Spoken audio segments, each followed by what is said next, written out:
Are we good to start at exactly 9 o'clock? We got everyone here? Yeah. Okay, good. Okay, we're live on YouTube. I'm going to call this meeting to order. Our General Finance Committee meeting at May 11th at 9 a.m. sharp. Welcome everyone to the committee and of course to our public viewing public.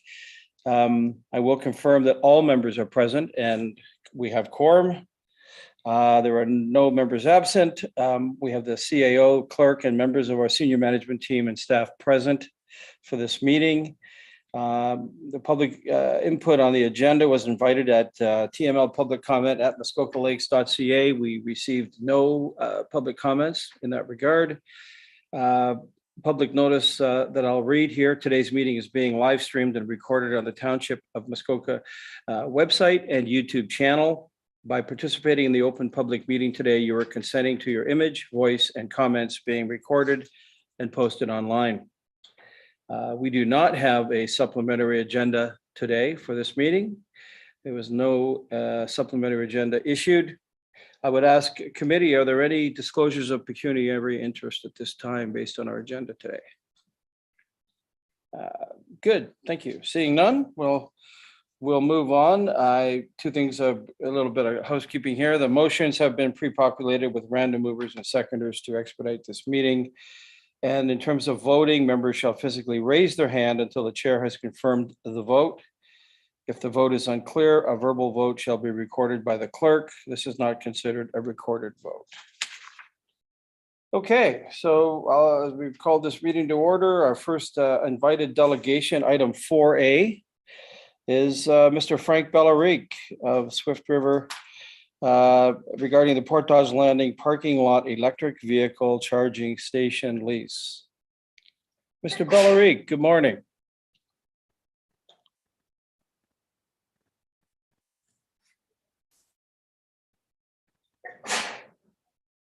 Jeez. That's allergies too. Uh-huh.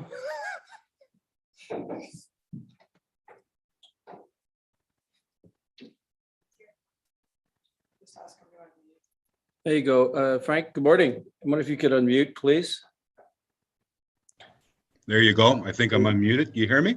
We can hear you. We can see you. It's a bit of a role reversal. So welcome, sir. Thank you very much. It's quite an audience here. I wasn't expecting all these fine people. That's awesome. And we're engaged. So you go ahead, sir. You have the floor. Oh, thank you very much. Thank you. I prepared a brief presentation. I'm hoping someone there can put it up on the screen. Okay, good. There you go. There we go. So my talk, my ask is that the Township of Muskoka Lakes lease to Horizon the equivalent of 2 parking spots in the Portage parking lot for us to install 2 electric vehicle charging stations. So that's my ask, and my proposal will address maybe some of the questions that might come up. Next slide, please. So for those who don't know who we are, the company Horizon has been around since the 1950s. We have developed about 6 million square feet of commercial real estate space, mostly in downtown Toronto along the Yonge Street corridor. What you see on the screen here are addresses of some of the facilities, buildings, and developments that we have done over the years. Next slide, please. To give you an idea of the order of magnitude, we've developed about 6 million square feet of real estate developments over the 70-year history. That equates to approximately a $1.8 billion capital investment. Our other business is renewable energy development. And in the 12 years we've been in that business, we've developed about 14 million kilowatt hours of plant capacity in a couple of wind farms and the Ballot hydro generating station. And capital investment in those projects is approximately $150 million to date. Next slide, please. These are basically companies, organizations that have partnered with us over the years. in real estate development, and then our renewable energy portfolio. Next slide, please. We did develop the Ballot generating station very close to where we propose to install the electric vehicle stations, just down the road a little bit. So the Ballot generating station began operating in January of 2020. The power plant is located in Ballot and employs local operators, and also employs a team of loggers as well. These are all local individuals that help control the water levels in Lake Muskoka by adjusting logs, stop logs at both the north and south dams. SREL is committed to working with the local stakeholders, including the Ministry of Natural Resources and Forestry, OPG, and the Township of Muskoka Lakes, to help maintain these water levels in accordance with the water management plan. Electricity that we generate is injected into the local grid, and most of it is likely consumed by local users. Next slide, please. The plan, we're latching on to a trend. Well, it's maybe more than a trend. I think it's a goal now to minimize our carbon footprint here in Canada, and there's quite a push towards electric vehicles, and these electric vehicles need charging stations. In 2021, 5% of all new cars sold were electric vehicles. The goal here in this country is to make that 60% by 2030.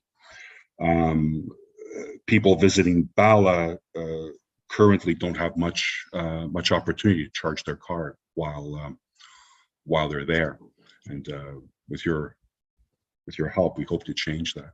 Next slide, please. So the location where we propose to install these electric vehicle chargers is in the Portage landing parking lot, near the entrance to the lot, close to the power station. We would like to help educate people by linking the fact that the energy that's going into their vehicle is coming from clean renewable source, being the hydro plant here in Ballot. Next slide, please. In the parking lot, we propose to take up to two, two parking spaces, which will house the two electric charging monuments and a transformer that will regulate the power to these charging stations. The power for these charging stations will come from the poles and the wires that are right there on highway or Muskoka Road 169. We would be responsible, of course, for, and we'll get into this, but for all the construction costs of this, the ongoing maintenance of this, and we will pay you rent as well to be there. Next slide, please. So the way we see the rent structure going, and there's a lot of uncertainty here. This is our first dive into electric vehicle charging stations. We don't know really with certainty how much demand there will be in Ballot. We know there's some, but how much there will actually be, it's a bit of an experiment. So we took, we made some projections here. We looked around, and most stations are charging about 25 cents per kilowatt hour. The cost of the power we would buy it for is 18 cents per kilowatt hour. If we get 1,850 cars charged annually, that's 5 charges a day. The revenue from that would be $25,000. We estimate our expenses against that to be $22,806. So that leaves a net income of $3,000. So it's not a lot. Maybe we're being overly conservative with the number of vehicles that will use the charging stations, or maybe not. And we propose to share that $3,000 with you. Next slide, please. So the proposed rent, we're proposing to give you 1% of the gross or 10% of the net. the greater of, and that would be the greater of based on general accepted accounting principles. That's what the GAP stands for. Next slide, please. Basic terms for the lease. We would propose that this lease start as soon as possible. We put in the date of June. It could be July, but sooner the better. The term would give us about 9 years to get the facility permitted and built, and then we would like to see a lease for 10 years plus a couple of options to renew for 5 years. The rent, like I said, would be the greater of 1% of the gross sales and 10% of the net, and all expensive construction, operating, and taxes will be paid by Horizon Legacy. We will maintain insurance on the facility. We'll co-name the Township of Muskoka Lakes as the landlord on the facility. And we're proposing drafting a lease document that has normal commercial terms to the satisfaction of you, the township, and Horizon. Next slide, please. If you need any more information, please feel free to reach out to us at Horizon. I provided here our contact information or my contact information. That's my presentation. I'm happy to answer any questions you may have. Good, thank you. And we do have a report from our Director, Public Works, Ken Becking, on this very draft agreement. There's a question here from Councillor Jaglowitz. Go ahead, Frank. Thank you, Chair. Yes, I do have a question for Mr. Belerique. I'm one of the 5%, I guess. I have an electric car, and I actually pass through Ballot almost every day. But my concern, Mr. Belerique, is there are so many charging standards. You haven't indicated anything as to what the standards of these charging stations will support and what type of vehicles they will support. Could you expand on that? Yeah, sure. So we've been talking with a supplier to install a system that would cover as many people as possible, the masses as much as possible. We definitely want to go with rapid chargers. We definitely want to serve the Tesla community, but we know it's not just the Tesla people. So we are looking at other type of charging heads as well. We're asking for 2 charging stations. We see the potential for having one dedicated for Tesla rapid chargers and the other for others. But that's to evolve. To be honest with you, we're going to have to do some more homework there, and decide, who to support the best. And that is a question that we've heard from, that I personally heard from others. And I seemingly you have this under control, and we do have a resolution that indicates that staff be directed to further, and negotiate with you, if you will. So presumably that will be taken into account. Councillor Jaglowitz, you have a supplementary, and then Councillor Kelly. Yes, it was just a quick supplementary. I was hoping you wouldn't be adopting what the provincial government appears to be with this Ivy standard, which is not friendly to Teslas, and Tesla being, of course, the most populous. Yeah. So I appreciate your answer. Thank you. Good. Okay. Thank you, Councillor. Councillor Kelly, and then Councillor Nishikawa. Thank you, and through you. I know nothing of the standards, but I do applaud the initiative to try to find a way to recharge the EVs that are obviously a growing. There's a growing number of them here. One of the things I've always been curious about those charging stations, in particular, there's one in Port Carling, and I swear on certain weekends, the car will pull in, plug in on a Friday night, and it seems to still be sitting there Sunday night. How do you avoid these things becoming long-term, or not long-term, but overflow parking? How is that policed? How is it monitored? And who's responsible for doing that? Sure. So one option that we're considering is this: the technology at the charging station can actually report to us that a car has been fully charged and it hasn't been unplugged, and we will get notification of that. What we do with that information, we're toying with a couple of ideas. One is, we're right there in Ballot. because of our hydroelectric facility, we could use our resources there to go investigate and have the vehicle towed if necessary. But we need to figure that out. It's definitely a concern for us as well. People just parking there, and this could be an issue during Cranberry Festival, most definitely, because that's when parking is at a premium here. Yeah, we're going to have to police it. We're going to rely a little bit on technology to warn us, and then what we do with that information, we may have to have a contract with a towing vehicle, which is drastic.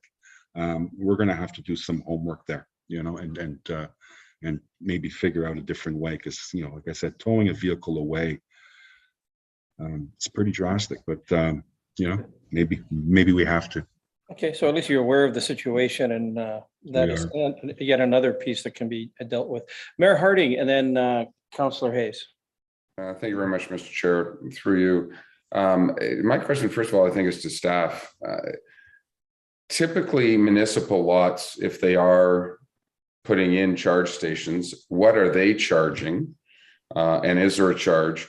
I understand Fixtures in Port Crown, which is a private business, does not charge anybody for theirs. I also understand Councillor Jagos can probably confirm that if you charge at a Tesla charging station, it's an automatic bill to yourself because it's connected. So just trying to understand what municipalities, because the Shield or Portage parking lot is perceived as our lot. We are going to be perceived as the ones charging people. We are going to be perceived as the ones towing people. And really want to understand that benefit. Or as an alternative, do we actually potentially install 2 chargers, which would put a short-term parking law on the 3 potential spots on the west side of Highway 169 and have short-term parking there? The one right by the falls, if you will, or Portage Landing. Is that an alternative that is maybe for greater turnover because it's so visible? But to staff, first of all, what's a typical municipal charge? Director Becky. Thank you, Your Worship. Or Mr. Chairman, I'm not aware of the specifics. I am aware that most municipalities do charge. It depends on municipality to municipality. The numbers that have been quoted by the deputant are in what I understand to be the range of normal. But I stand to be corrected by somebody who may know more about this than I. I know some organizations do it on a philanthropic basis or a service free service basis. Other firms, particularly charging stations in relation to gas stations and the like. I am familiar with a few along the 401 as an example, where they charge for the right to connect and to recharge your vehicle. At the end of the day, however, it is generally a fee-for-service basis. With respect to the issue of overstaying welcome, I would suggest that a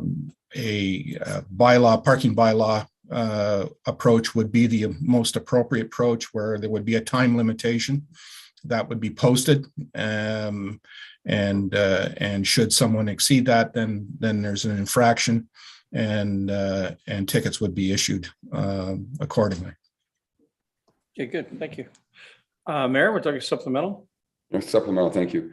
And I guess my comment at that perspective, if we're charging $1 per hour per station, it's $24 per day, assuming the vehicle is being charged for 24 hours a day, which it wouldn't be. It's $4,300 a year. But it's not a lot of money, and I'm almost wondering, there's no upside revenue, but for the perception of charging people, are we not better to say, welcome to Township of Muskoka Lakes? Feel free to charge your vehicle. At the end of the day, it's a $10,000 economic boost for us, or impact cost. So I struggle with the nickels and dimes in this particular case. I'm happy to sort of walk down this road, but I'm just not sure that as a municipality, because we're going to be seen as the front runners in charging people. Okay, good. Thank you. Duly noted. Councillor Hayes. Thank you, and through you. This is a very busy parking lot. There's a lot of in and out with the stores across the road. I'm just thinking of the charging station up in Bracebridge. If the parking lot is full, somebody parks in it. That's just the way it is. I'm wondering, is it necessary to have these two right at the front on the highway? Could we move them to the back of the parking lot? It would be less likely that people that are just going in and out would park in them, and it would because the charge, if they're going to charge, they're going to stay there for a little while. It'll get them away from the thoroughfare with people coming in and out. Good, thank you. Okay, Councillor Roberts, then Nishikawa, then Jaglowitz. Thank you, Mr. Chair, and through you. I'm very supportive of the idea that the mayor proposed.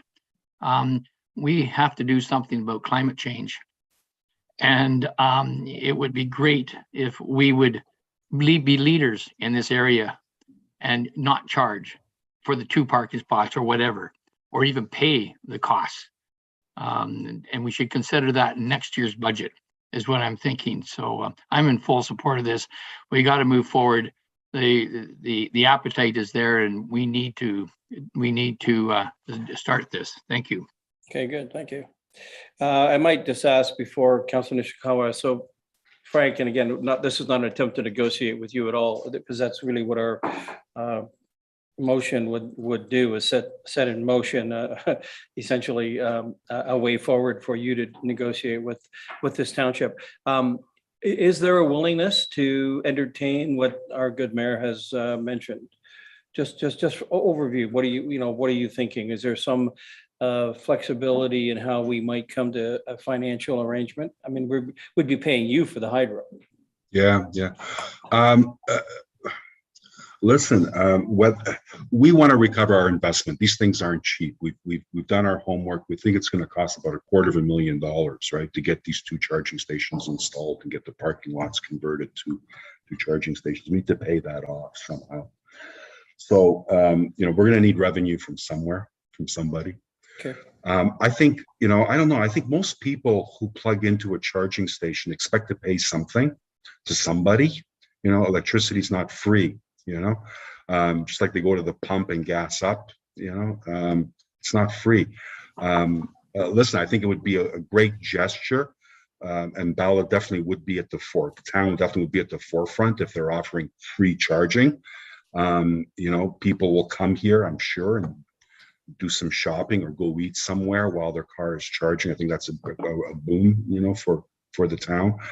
I mean, I'm open to that discussion, Councillor Zavitz, definitely. Yeah. Fair enough. Thank you for that. And I didn't mean to put you on the spot. So that's good. I mean, it shows a willingness. So, Councillor Nishikawa, go ahead. Thank you.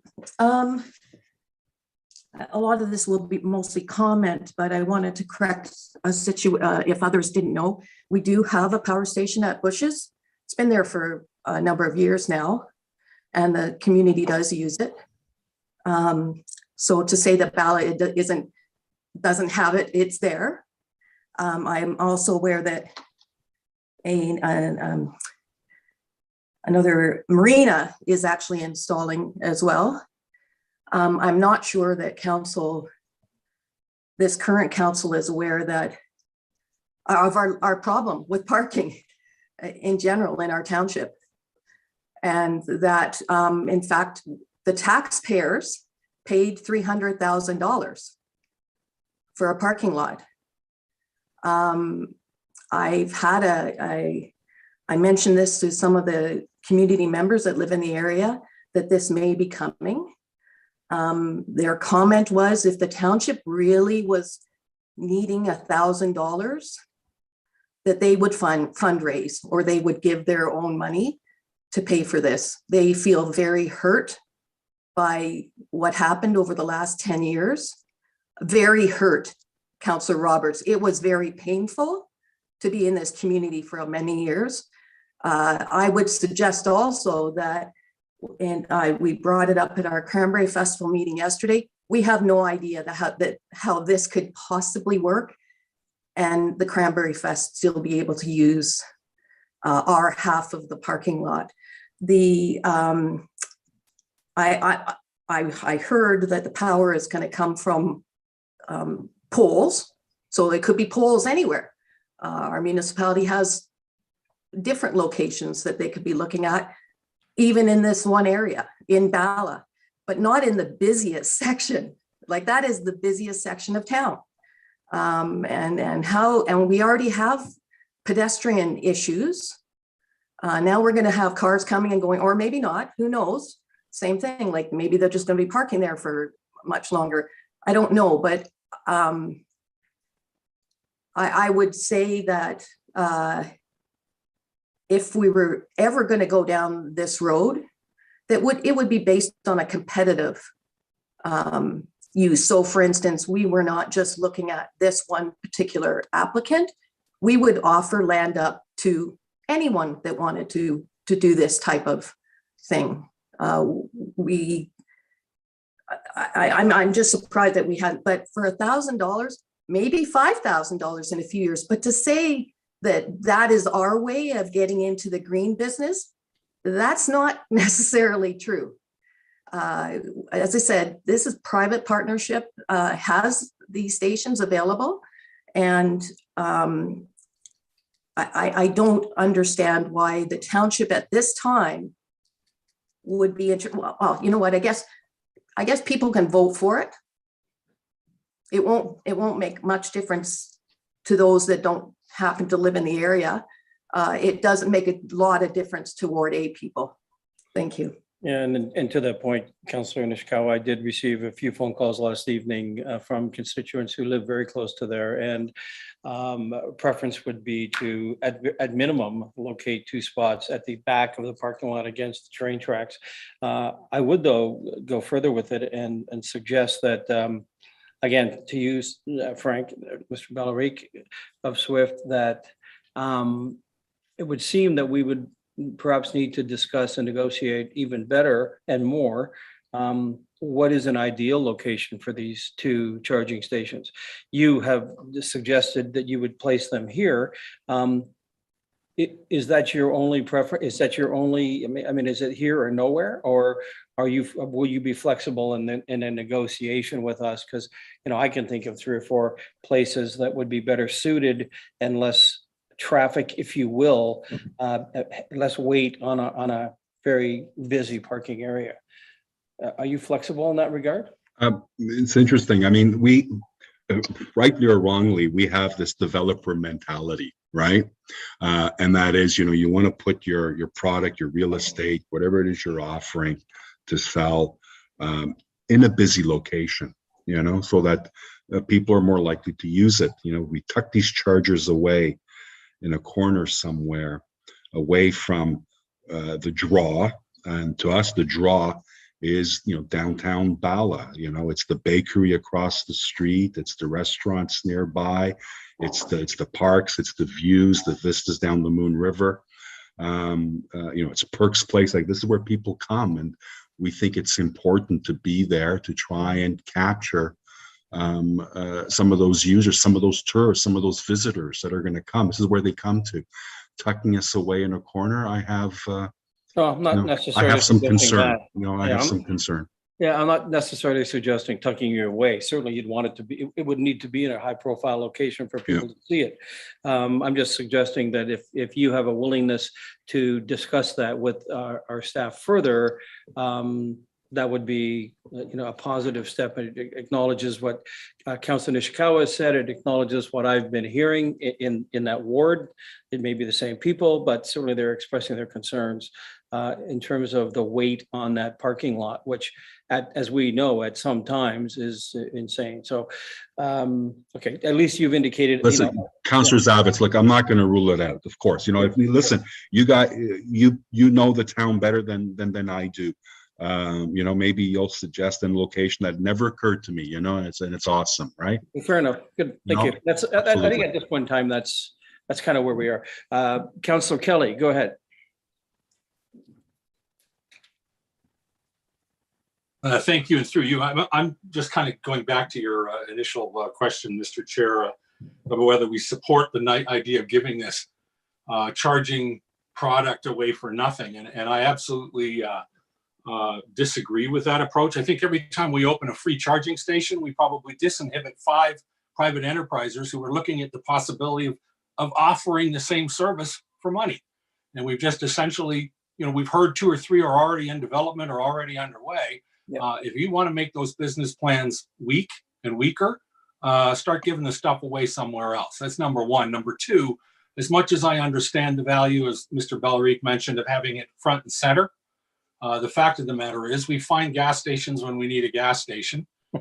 We could find the Everly Road transfer station or the Ranwood Public Works yard, and we wouldn't be inclined to leave our car there all weekend. We'd get in there, get charged, and get out. So it seems to me there may be a better way or a better place. Last thing I want to say is my humble opinion, no data to back it up. The last thing that the typical EV driver in Muskoka needs is subsidy on their running costs. Those subsidies are going to be paid by the hardworking taxpayers of the township, including the people driving the EVs, but a lot of people driving F-150s that wouldn't mind a free tank full of gas every once in a while too. So I think this thing has to make sense and has to pay for itself. I just think we need to, decide whether this is an appropriate spot. Given all the conversation we've had in this same meeting in earlier sessions about parking shortages, I can't imagine giving up prime parking spaces right in the center of one of our business cores. And that's it. Thank you. Okay, good. Thank you. Excellent. I see the mayor's got his hand up. Councillor Jagdowitz, though, I think you had your hand up first. So you go ahead and then the mayor. Yes, thank you. Yes, Mr. Chair, I apologize for speaking twice, but I'd like to maybe share some of my 11 months experience with an electric vehicle, because I think you've gotten off the rails somewhere. First of all, these type of chargers are always at the back of the lot. They're not front and center. And people aren't going to Ballot and then saying, oh, I guess I'll charge my car. People that drive electric vehicles look for them and they go to those places. They're drawing cards. There's no place to charge your car here other than there is an IV station in Gravenhurst, but there's one in Huntsville and one in Perry South. And what I'm referring to is a rapid charger. The ones you mentioned at Bush's and Fixtures, those are destination chargers. And it takes at least 12 hours to charge your car. A rapid charge, you'll spend maybe 30 to 40 minutes to get a sufficient charge, and you'll pay around $12 to $14, okay? If you're using a Tesla charger, after 15 minutes of when your car is charged and you're no longer being charged, then they have a fee for you staying there, and it works very well. So what I believe is that the township should probably have a policy and designate areas where it's appropriate to put these. I believe the private enterprise should put them in and they should run them. I think that's the right way to go, but they certainly don't have to be front and center. You'll find people that usually come up to their cottage and they go a different route. They'll look on their map, they'll see a rapid charger in Ballot.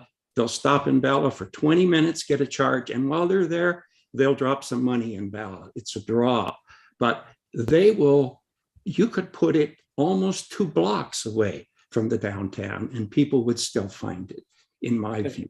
So anyway, that's very helpful. Thank you. So maybe our staff has to rethink this a bit and come back with a bit of a policy as to where we want to allow these, but definitely we should encourage this person that's coming forward do it in our township. And if he's not interested, I have another place where we'd love to have his charger. So thank you very much. Thank you.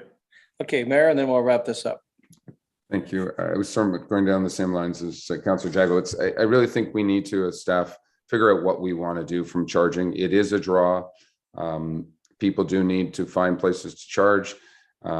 Maybe it's a maximum 30-minute parking zone, and you can get a significant charge from a rapid charger to carry on if you want to your next destination. May not get a full charge, and most people I know, again, Councillor Jagowitz, you can determine, but you know, on a rapid charger, that 30 minutes is probably going to get you the next 300 kilometers you need to go, versus having to get a full charge overnight or whatever you may need. So I'm happy to continue this dialogue.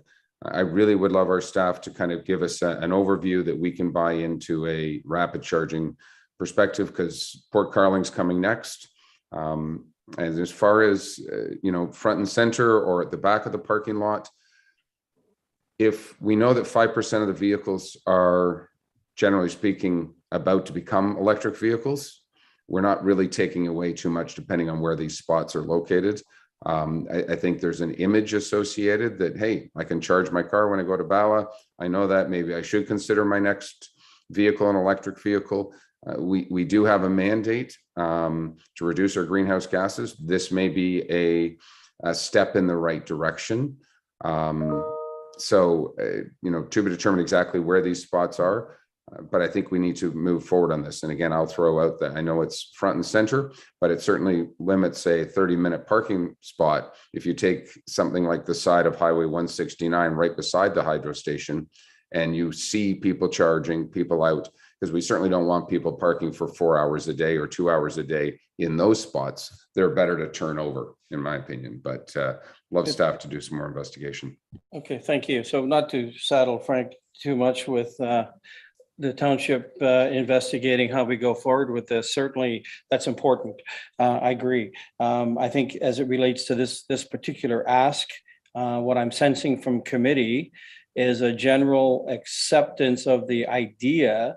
And I guess there's two ways we can go with this. One, which is for me to simply read the resolution and vote yay, nay on that, or defer this for a month, where staff could get back with Mr. Belerique of Swift River and Energy, and perhaps fill this out. In fact, look at alternative locations for this, or we can read a motion and perhaps change the specifics, which reads Portage Landing parking lot to, you know, an acceptable location in Ballot.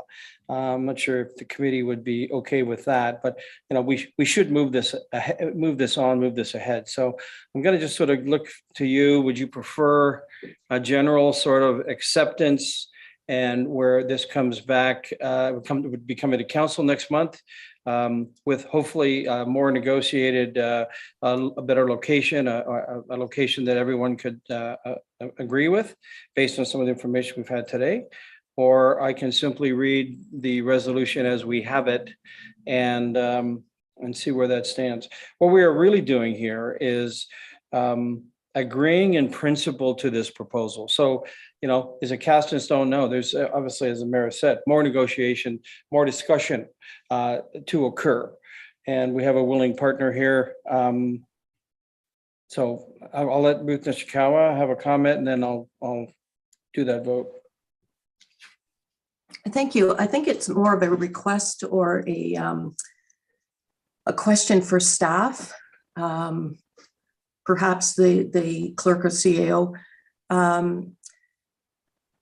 Could I have a better understanding? And I don't think I'm going to get the answer today. Or could it be directed to the township policy of releasing lands? We know how, for instance, if somebody puts a shed on our road allowance, we go after them quite heavily. But I want to have an understanding of the full procedure of us giving up municipal land to one person without it ever going out for tender to other people. And that had, I've looked through the report and I don't see anything here about that. So I appreciate Councillor Zavitz, you wanting to possibly take a vote on this, but I think we would be doing a disservice to our taxpayers without having all of that information. That's why we meet as a committee. Thank you. Very good. So Councillor, Councillor Edwards and then Councillor Mazan.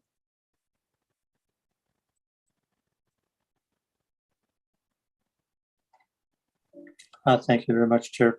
I'm on the same vein as Councillor Ishikawa. I think this should go out not only for Ballot, for everywhere in the township at some point. It should be a request to go out, because there are going to be more stations all of the time.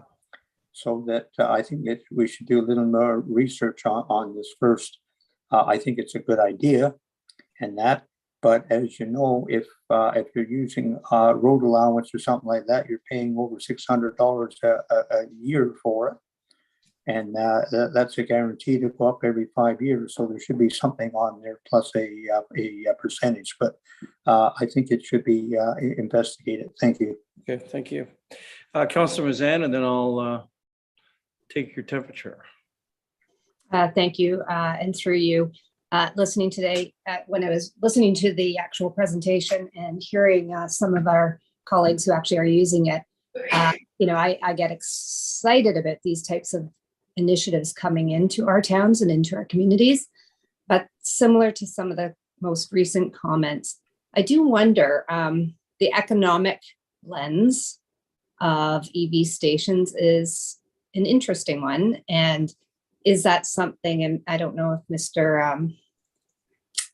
if Corey's on our call, Mr. Moore is on the call right now, but would this be an opportunity for our economic development team to be able to look at what's an approach? Because, even in our conversation today, probably unclear as to businesses that actually even offer this today. And is there an approach that we might want to consider? So when these types of initiatives come forward to us as a township, it's something that we can be communicating out to the larger audience. So I don't know if Mr. Moore is on the call to see if that's an actual approach that we should be looking at. Okay, I'm going to let our CAO provide that comment. Thank you.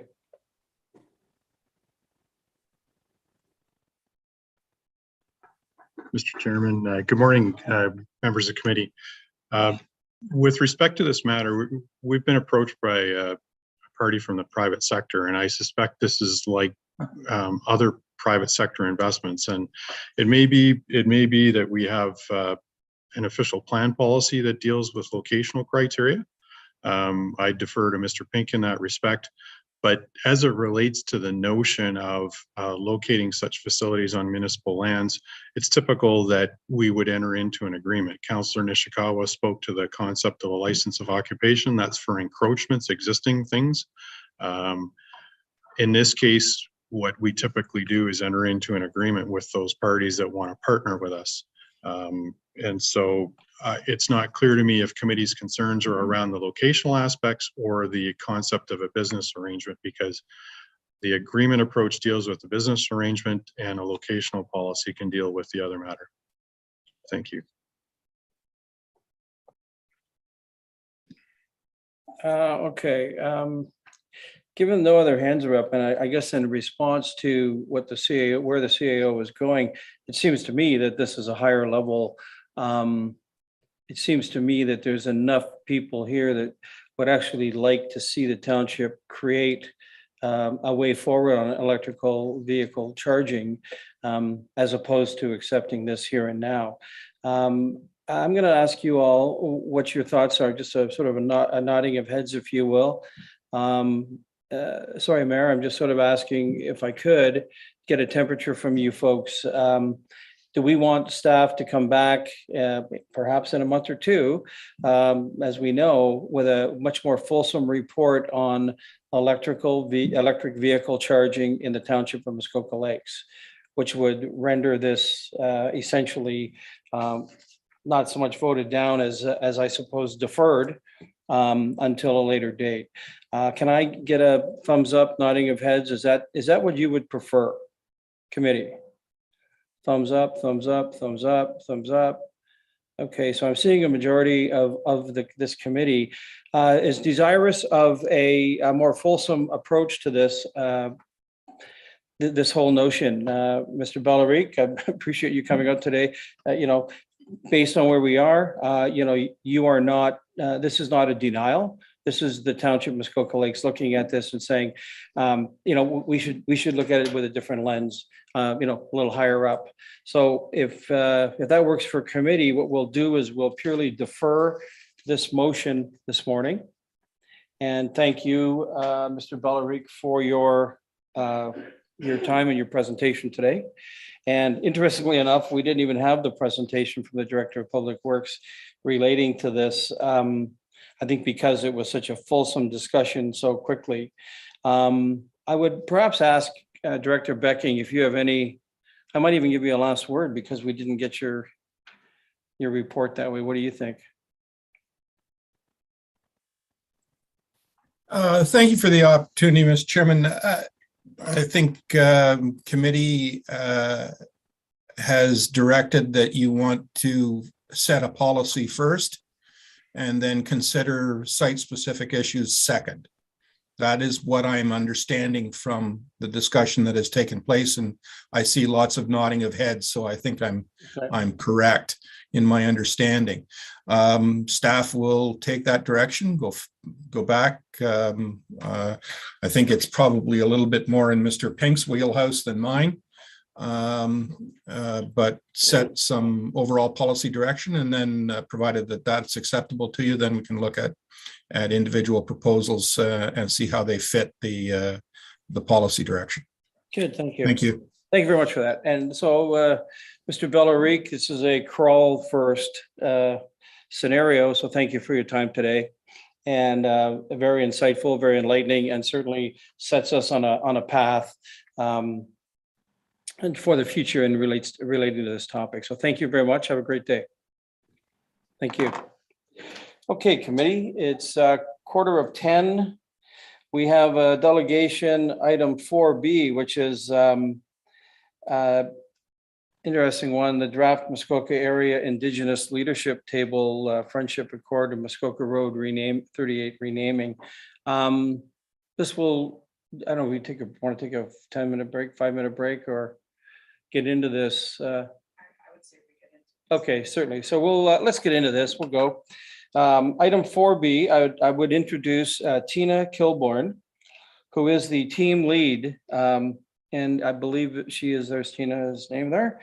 And she's here regarding items 6A and 6B, which item 6A will be Cheryl Hollows will speak to that. Cheryl's here with us now. And then item 6B, the CAO will speak to the Muskoka Road 38, number 38 renaming. So first of all, welcoming Tina.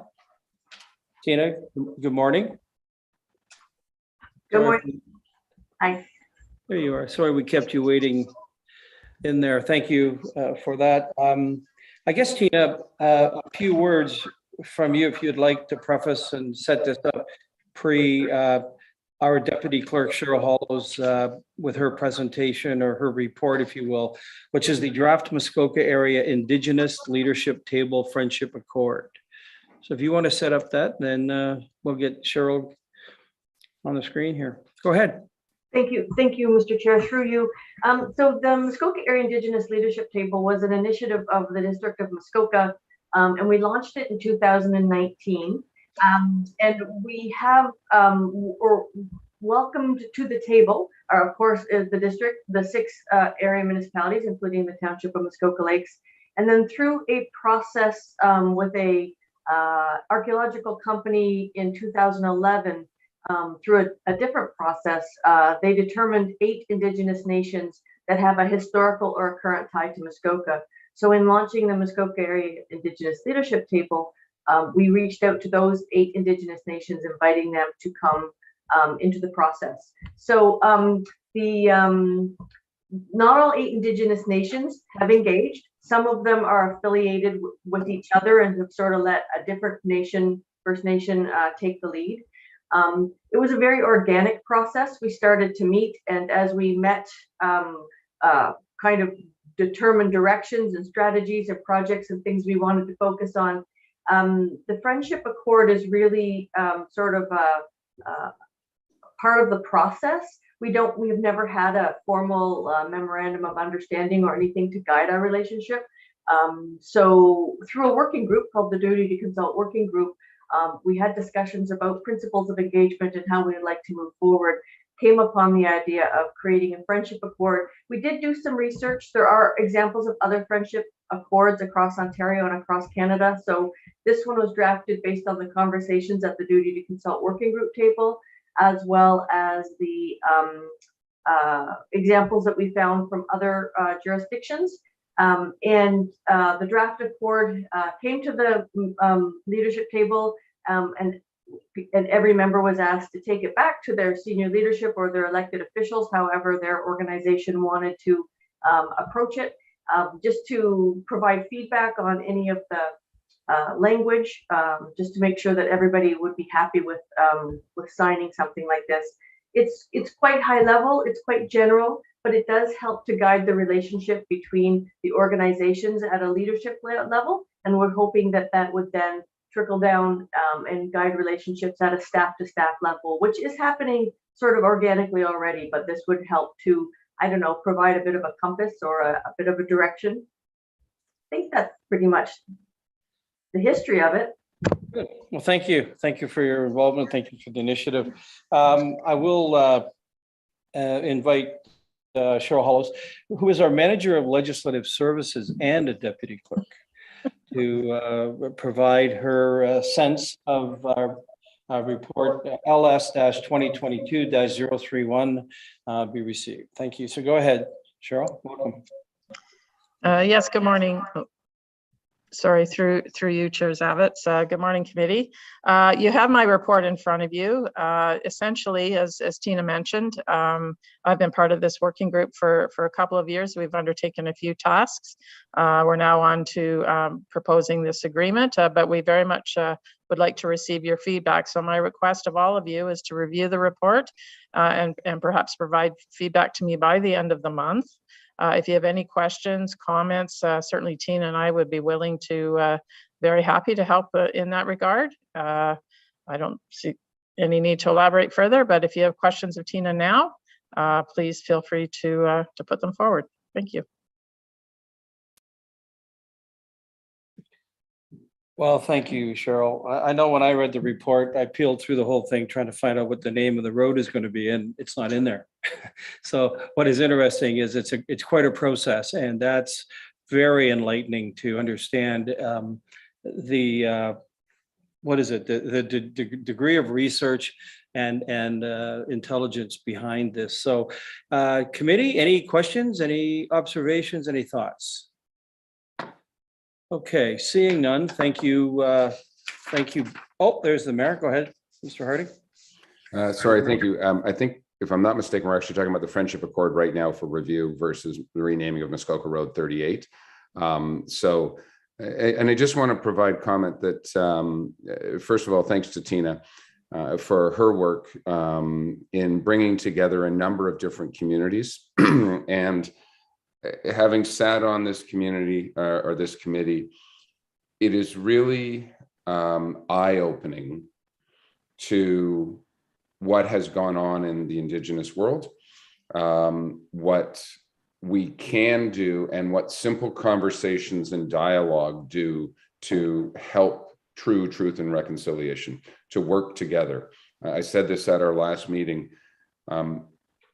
True friendships beyond business have actually developed through here, that we are a community beyond borders, beyond area municipalities. And that is really exciting.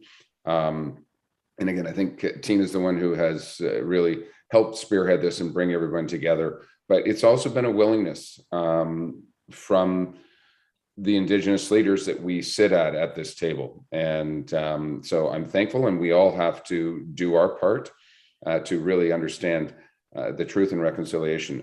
The one thing that might be interesting, Tina, and I'll just sort of make this request now, at our last meeting, there was a video played for us. I don't have a copy of that, but I would love to share that with all of our committee here today. that at your own to understand a little bit about the Indian Act and what's in play and how and why we need to make some changes. And I'll leave it at that. But I appreciate this friendship report. And then I think, talk a little bit about renaming of Muskoka Road 38, maybe in the next segment. Thanks. Exactly. And thank you for that preamble to our agenda. So what I do have here is a motion which acknowledges that we would receive this report, and we are requested to provide comment directly to the Manager of Legislative Services Deputy Clerk by May 31st. So we have some homework here, that by the end of this month, we would be providing comment to Cheryl Hollows on this topic. I will just reinforce the report highlights. It's an overview of the development and rationale for the Muskoka area Indigenous Leadership Table's Friendship Accord, as what the mayor said. So I'm going to read this motion, moved by Councillor Edwards, seconded by Councillor Nishikawa. Be it resolved that staff report number PW-2022-030 be received for information purpose. That's what I thought. Yeah, next motion. Okay. Oh, that's right. My God, I thought I found there was a mistake. It's impossible. There could never be a mistake here. I'm so sorry. That is my mistake. I apologize. Moved by Councillor Hayes, seconded by Councillor Mazan. Be it resolved that staff report LS-2022-031 be received, and committee members are requested to provide comment directly to the Manager of Legislative Services Deputy Clerk by May 31st, 2022. All those in favor? Carried. Okay, that's carried. It's unanimous. Thank you. I do apologize for that. Okay, so item 6B is a report from our CAO, Derek Hammond, relating to the Muskoka Road number 38 renaming. Derek, go ahead.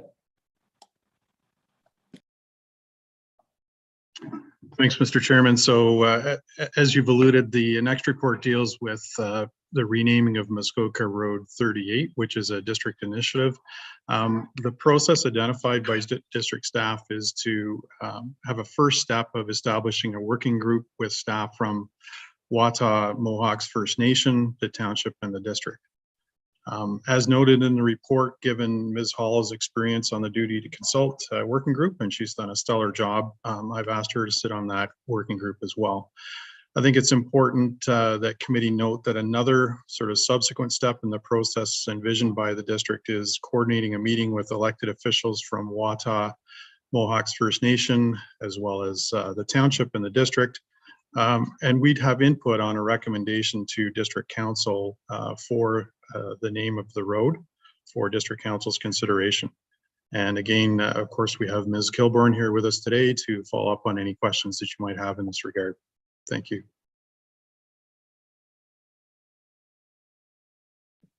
Okay, excellent. Thank you, sir. Committee, any questions, any thoughts on this? Okay, good. For the report. Okay, I have a motion here in front of us, moved by Councillor Jaglowitz, seconded by Councillor Kelly. Be it resolved that staff report CAO-2022-02 be received for information purposes only. All those in favor? Good, thank you. It's carried. Thank you. Okay, well, that wraps up that excellent topic. Tina, thank you very much. Sure, she's gone already.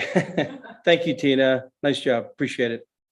Look forward to hearing and seeing you again soon. Okay, so now it's 10 o'clock. I think we'll take a break. Well, let's get back at 10:10 and we'll move on to item 5B, Public Works. Thank you.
We good to go?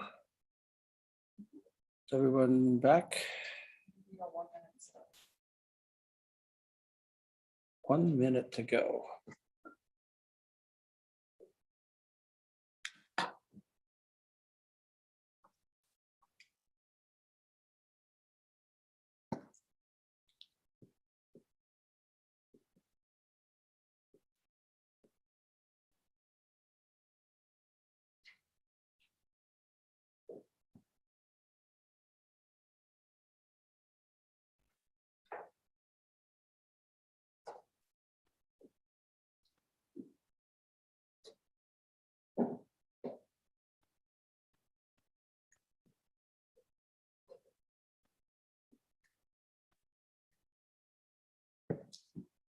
Okay. Okay, we'll get everybody back. We'll move on. Director Becking, are you with us, sir?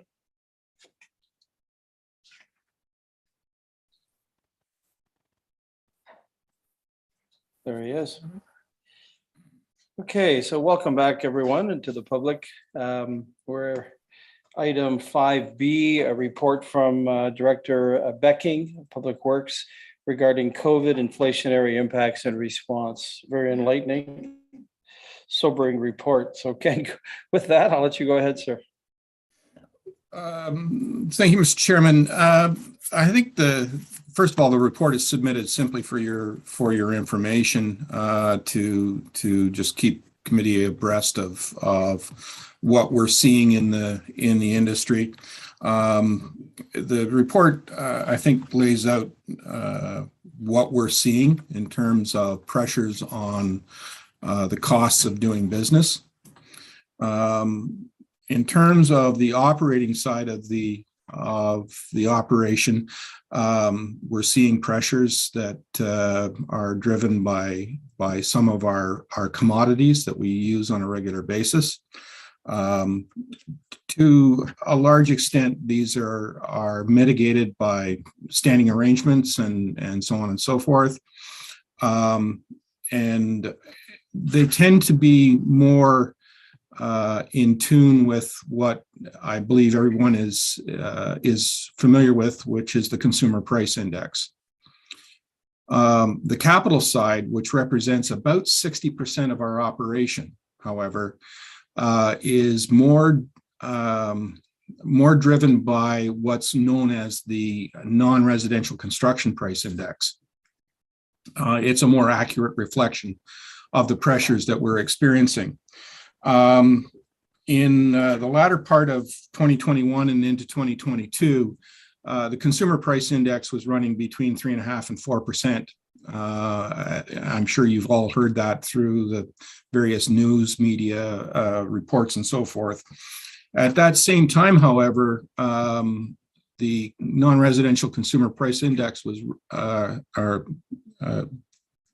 non-residential price index was increasing at about 17.3% on an annualized basis. So while 3 or 4% on the consumer side is significant compared to what we've been used to in the last 5 to 10 years, 17.3% is quite a dramatic increase. It reminds me, quite frankly, of the days when I started my career, when costs were rising at 20+%, and we were having to re-estimate projects almost on a monthly basis. It was creating that much havoc. At the time, I was involved in the design and construction of the Transitway in Ottawa, and we were having difficulty keeping council aware of how things were changing over time. I would suggest to you that this pressure is not going to go away anytime soon. I would say that we're looking, based on the best available information that I'm seeing, we're looking at 18 months to 2 years of these kind of continued pressures, depending on what the Bank of Canada and the economy does over that period. So we are facing some sizable pressures, particularly on our capital program. What it means is that staff is going to have to be very, very careful in terms of our project management approach to keeping things under control. It may mean that we may have to prioritize projects and allow some of the more important ones to go forward, and perhaps having to delay others in order to stay within our budgetary guidelines. As the report indicates, we're quickly approaching the time when we should start considering the 2023 budget, and we will have to take due note of what's happening in the economy, perhaps with greater with more detailed consideration of the implications than we may have in the recent past, because at the time inflation was running at half a point or a point at most. So it just means that we're going to have to be far more cognizant of what's happening in the economy and what is likely to happen in the foreseeable future. So with that, Mr. Chairman, I'll let the committee have whatever discussion, and I'll try to answer any questions that there may be. Good, thank you, sir, for that. I know you and I had a discussion about it yesterday as well. Thank you. Committee, go ahead. Any commentary? I mean, that's just the reality piece here. And it's I guess what you're saying, Director Becking, is it's premature to actually contemplate moving some projects back at this time, and we're just going to monitor, be vigilant, and continue to read the tea leaves and see what the experience is. Is that correct? I think that's essentially correct, Mr. Chairman. We are monitoring costs on a weekly basis, depending on situation. I would say that based on what I'm seeing at the moment, we should be able to complete the annual objectives more or less on budget or within the current budget envelope. We will have to be very careful about what gets done and not gets done. There will be some projects that frankly will come in under budget, thankfully. There will be some, as you're well aware, that will come in over budget, and it'll be an exercise in managing and frankly robbing Peter to pay Paul in order to deliver the final program within the approved budgetary guidelines. Good, thank you. Well, you clearly have your finger on the pulse, so that's comforting to know for our people that are watching this today. Thank you for that. Councillor Hayes, you have a thought? Then we'll move on. Yes, I just want to thank Director Becking for a very good report. I think you would have to be living under a rock not to realize that this is happening, especially with the gas prices the way they are. Supply and demand is really playing into our everyday life. And coming from, remembering back to when the mortgage rates were 18%, I'm going to thank Ken for his patience and diligence in advance, because he's going to face a lot of challenges in the future. Good, thank you for that. Thank you. Okay, good stuff. So I'm going to read this, moved by Councillor Edwards, seconded by Councillor Nishikawa. Be it resolved that staff report number PW-2022-030 be received for information purposes only. All those in favor? Good, that's carried. Thank you, committee. Okay, we're moving on now to, and thank you for that, Director Becking. We're moving into the corporate service area now. Item 6C on your agenda. Chriselle Story is here with us now. She's going to comment on a report regarding a land agreement application with 1965385 Ontario Inc. Rule number 5-3-026. Chriselle, go ahead. Thank you, Chair Zavitz, and good morning, committee. The township has received a license agreement renewal application to recognize the encroachments of a building, concrete loading dock, and a concrete and limestone retaining wall that are situated on a portion of township road allowance. In 2018, the applicants entered into a license agreement with the township, which is set to expire in September. Based on staff comments, it's recommended that approval be given subject to the noted conditions. And with that said, I will turn it back to the chair.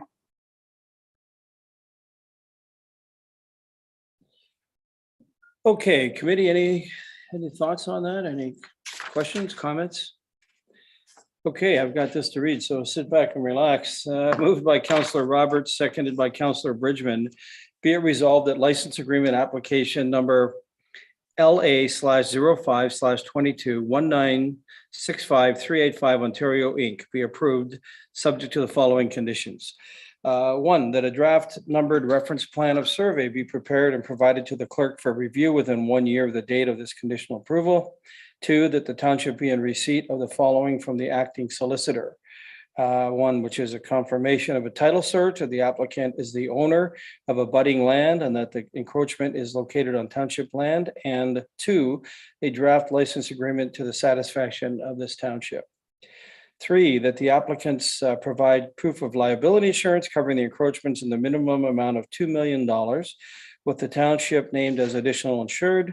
And four, payment of any applicable fees related to the preparation of the license agreement, including but not limited to the solicitor's time and disbursements, as well as confirmation.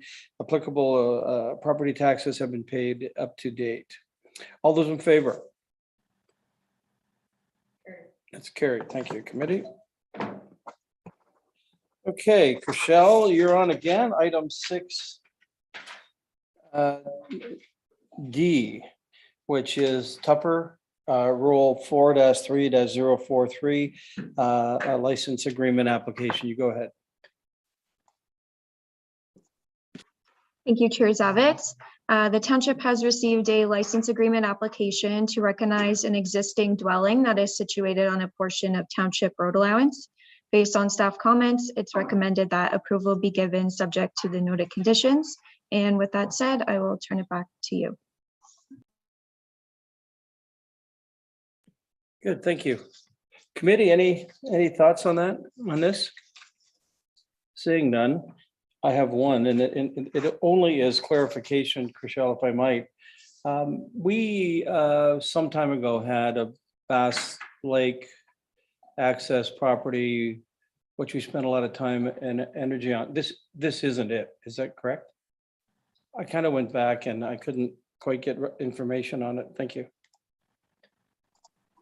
Through you, Chair, we did have another previous license agreement application that was brought forward not too long ago for the abutting landowner on the other side of this road allowance, as they also have an encroachment on our land.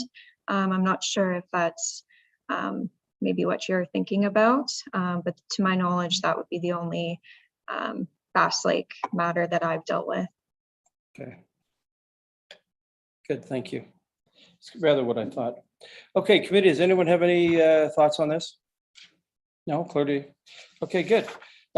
Moved by Councillor Nishikawa, seconded by Councillor Edwards. Be it resolved that license agreement application LA/02/22 Tupper be approved subject to the following conditions.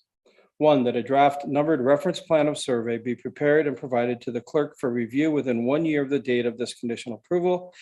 Two, that the township be in receipt of the following from the acting solicitor.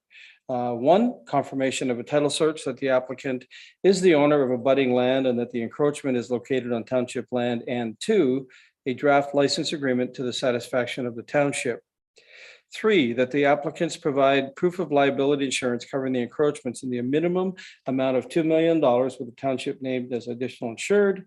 And four, payment of any applicable fees related to the preparation of the license agreement, including but not limited to the solicitor's time and disbursements, as well as confirmation applicable property taxes have been paid up to date. All those in favor? Good, thank you, committee. That's carried.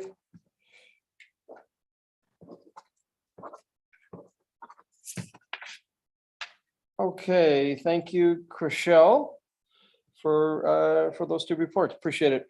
Item 6E is our very own Director of Financial Services, Mark Donaldson, is here to give us a Q1 financial update. Mark, go ahead. You've got the floor. Welcome. There you are. Thank you, Chair. Good morning, committee. So attached in the package today is a quarterly update for the first 3 months of 2022.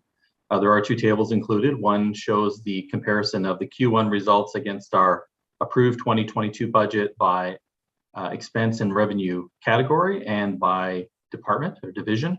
You will note that we are tracking against budget well for Q1. We're 25% of our budget used to date, as on the heels of Director Becking's earlier report. We are seeing cost pressures on the capital side. However, we're not reporting any of those in Q1 as yet. We'll probably continue to see those materialize over the duration of the year 2022. So we will continue to monitor those closely, and some of those will inevitably start to materialize in future reports. As well, we're early in the year Q1s, so many of the tenders for capital have been awarded, but not yet been realized or recorded in our expenses. So we don't have an update on 2022 capital. There is an amount of just over $1 million recorded in 2022, which are holdovers from our 2021 approved capital projects that came through in 2022. So capital and reserve updates will be brought forward in future reports when we have more information to report on the capital side in those activities. I've provided some variance explanations against our budget and last year as a comparator, just for information for committee. And I'm happy to take any questions on Q1. Okay, thank you for that, sir. A lot of information there. Committee, I'm not seeing anybody's hands go flying up. Mayor, was that you? Sorry.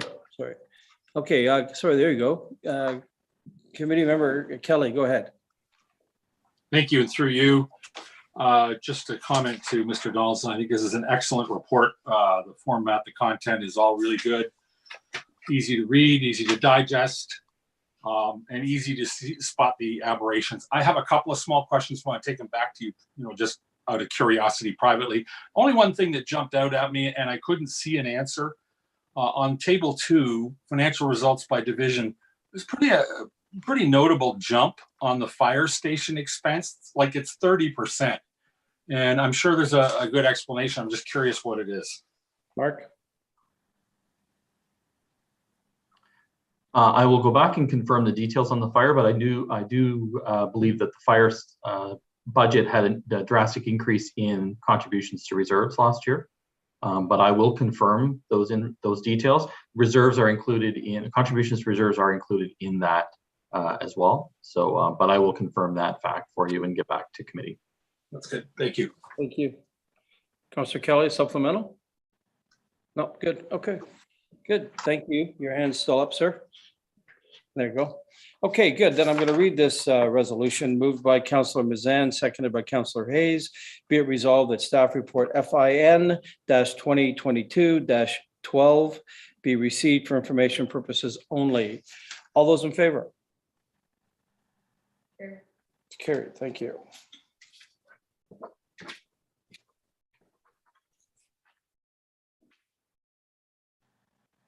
Well, thanks for that, Mark. That ends your involvement for today. Short and sweet. Thank you very much for that. Item 6F, Sarah Lehman. Sarah is our Manager of Human Resources with a right to disconnect policy. Her report. Sarah, welcome, and you have the floor. Thanks. Good morning, Chair Zavitz and members of the committee. You have before you a report regarding a new proposed policy for disconnecting from work. In late 2021, the province made amendments to the Employment Standards Act, which requires employers to have this policy. The policy intends to clarify employer expectations regarding work-life balance, specifically as it relates to disconnecting from work. While we do not expect this will cause major changes in the way we do work, it will be another support for our workforce as it relates to general wellness initiatives. I'm happy to answer any questions you may have at this time. Okay, committee. Thank you, Sarah, for that. I didn't see anywhere where it applied to councillors. Interestingly enough, committee, do we have any thoughts? There's the mayor. Go ahead, Mr. Mayor Harding. Thank you. Interesting you bring up councillors. I mean, one of our jobs and our roles is that of engaging with the community. So, you know, that tends to be a little bit more of our choice, but I've always encouraged councillors at times to take time away from this job and not have to respond at 10 o'clock at night to a constituent. It's okay to respond the next day or even the day after that. So, but I also will just, again, remind people as we try to deal with problems of our constituents, that doesn't mean that staff are available 24/7. And, you know, our staff are phenomenal at responding. And I can be just as guilty as the next of sending an email on the weekend because something's in the top of my mind. But we really need to make sure that if we do that, that we say we expect a response on Tuesday or Wednesday or Thursday, not Saturday afternoon. So those who are Leaf fans, certainly not before the end of the hockey game. So thank you. Thank you for that. Okay, anyone else? Anything else? No comments, I see. Moved by Councillor Kelly, seconded by Councillor Jagwitz. Be resolved that the policy on disconnecting from work attached as Appendix 1 to report number HR-2022-01 be adopted. All those in favor? Okay, that's carried. Thank you. Okay, so thank you for that, Sarah. Item 6G is a report from our Director of Legislative Services, Lauren Tarasic, as it relating to accountability and transparency policy. You have the floor. Go ahead. Thank you, and through you, Chair Zavitz. So I'm here before you with an update to the township's accountability and transparency policy. As you can see from the report, this policy first came into play in 2007 as a response to updated legislative requirements in the Municipal Act to have a requirement that the township enact such a policy. As part of an ongoing township policy review, the senior team took a look at this policy and is proposing updates and a framework which would have three principles stand out as part of the framework. That's accountability, inclusiveness, and transparency. And that would guide all township decision-making and activities. The policy was generally rewritten in order to be in plain language and be easier to read and understand. So subject to your questions, that's the update we're proposing today. Thank you, Clerk. Committee. Okay, Councillor Hayes. Thank you, and through you. I was wondering on page 64 under purpose, where it says ensure the municipality is accountable to the public. Should we be adding and other reporting agencies? Because we don't just report to the public, we report to other agencies as well. And we want to be transparent and upfront with them. Okay. See our clerk making notes. Would you like to speak to that? Sure, we can look at it. The idea of the framework would be that it would generally apply to all actions within the municipality, but we can make that clearer in the purpose section and come back to council with that. Good, thank you. Okay, seeing no other hands or comments as a result of that, I'm just going to clarify and make sure that I've got the right. Okay, moved by Councillor Bridgman, seconded by Councillor Edwards. Be it resolved that the updated township policy C-GG-17 attached as an appendix as amended, then we'll say. to report number LS 2022-024 as amended be approved. All those in favor? Okay, that's carried. Thank you, committee. Oh, let me just get on here. Okay, so our Director of Legislative Services yet again on restricted acts of council update. You've got the floor. Thank you. And through you, Chair Zavitz, hopefully I won't borrow my airtime today, but I'm also bringing you a information report as we head into nomination, well, as nomination day is approaching in August. So providing you relevant information regarding the restricted acts of council period and the related bylaws in place we have at the township. So as you can read in the report, under section 275 of the Municipal Act, certain actions are restricted that municipal councils can actually undertake in the period before and after the municipal action or election, sorry. If council is in a lame duck situation, council will be actually statutorily barred from making certain key decisions in these periods. There are two periods in which council acts may be restricted. These are known as the lame duck periods. This could actually total 88 days. And those periods are between nomination day to election day and election day to the end of term. A lame duck period will begin when in those periods it becomes mathematically impossible for 75% of the outgoing council to be reelected.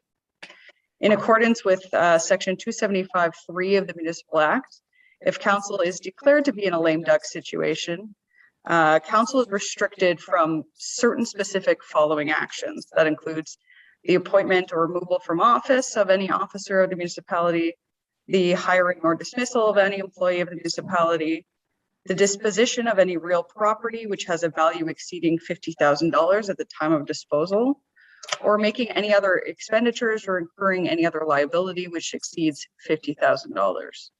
This does not apply if the disposition or liability was included in the most recent budget adopted by council. To ensure business continuity during these lengthy, well, could be lengthy periods, the Municipal Act permits delegated authority. It's commonplace generally for municipalities to provide delegated authority to the CAO in these periods. The township has a number of measures in place to assist the continuity of business during these periods, not including but not limited to the adoption of the annual budget and the approval of policies which delegate certain authorities to the CAO and other staff. And so you are aware, in 2014, council passed bylaw 2014-114 attached as an appendix to this report, which delegates authority to the CAO subject to consultation with the treasurer and legal counsel during the restricted act period. This delegation of authority is to generally safeguard to allow for business continuity during these periods. So subject to your questions, this is just an information piece for you, but I'm happy to answer any questions. Okay, thank you for that report. Committee, any comments? Okay, good. Seeing none, I'll move this by Councillor Hayes, seconded by Councillor Jagowitz. Be it resolved that staff report LS-2022-023 be received for information purposes only. All those in favor? Good, thank you. It's carried.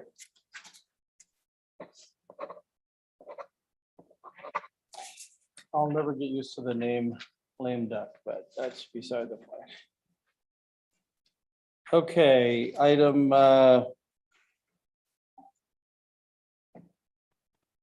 item 6I, which is again a report, Lauren Tarasik's last report, which is on enhanced hybrid meetings of interest to all, I'm sure. Lauren, you have the floor. Thank you. And for you, Chair Zavitz. So here before you again this morning as a preliminary step in the process of exploring enhanced hybrid meeting options for greater access and participation in hybrid meetings of this council. So as you're aware, we came to committee on March 16th, 2022 to review the current hybrid practices and options for future exploration. Those options included returning to strictly in-person meetings or exploring enhanced hybrid options. Ultimately, this committee directed staff to further investigate potential hybrid enhancements. As you're aware, we've been operating in a largely hybrid function since the outset of the pandemic, with the chair and or the mayor attending in person and the balance of committee or council attending remotely, with delegations made completely remotely. Although hybrid meetings were instituted as an emergency measure due to the pandemic, some benefits have become apparent, namely the greater public access to meetings and transparency to council decision-making, and has lessened barriers to participation for members of the public to meetings. As you can see, delegates are no longer required to take time away from care or work settings or travel great distances to meetings. They can attend by Zoom. Should council wish to return to the chambers in greater numbers, with the potential option for public participation by Zoom or in person, enhanced technology to facilitate and make this process efficient ought to be explored. This would improve the accessibility, efficiency, and transparency of decision-making in a hybrid meeting function. Initiating an RFP would simply be a preliminary step in a broader discussion of the future of accessible council meetings, with in-depth discussions regarding the details of the procedural bylaw and procedural functions that will likely happen with a greater review of the procedural bylaw in the next term of council. Members, if we were directed to use the current audiovisual technology that we have in the chambers as is, members would need to bring their own devices and sign into Zoom using the standard meeting coordinates. One issue would be the muting and unmuting of microphones and the lack of camera angles to capture what is going on in the chamber, and no camera angle that could currently capture delegations in this council chamber. The public would need to continue to participate remotely or make a delegation off screen through the provided microphone. This approach is generally not recommended, as it doesn't facilitate the principle of equal participation in council chambers, whether you're remote or in person. So this is just really a preliminary step to see and understand which technologies are appropriate or could facilitate enhanced hybrid meetings in this chamber.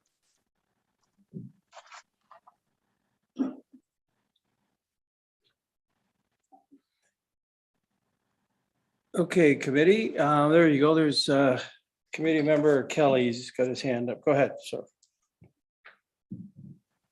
Thank you, and through you.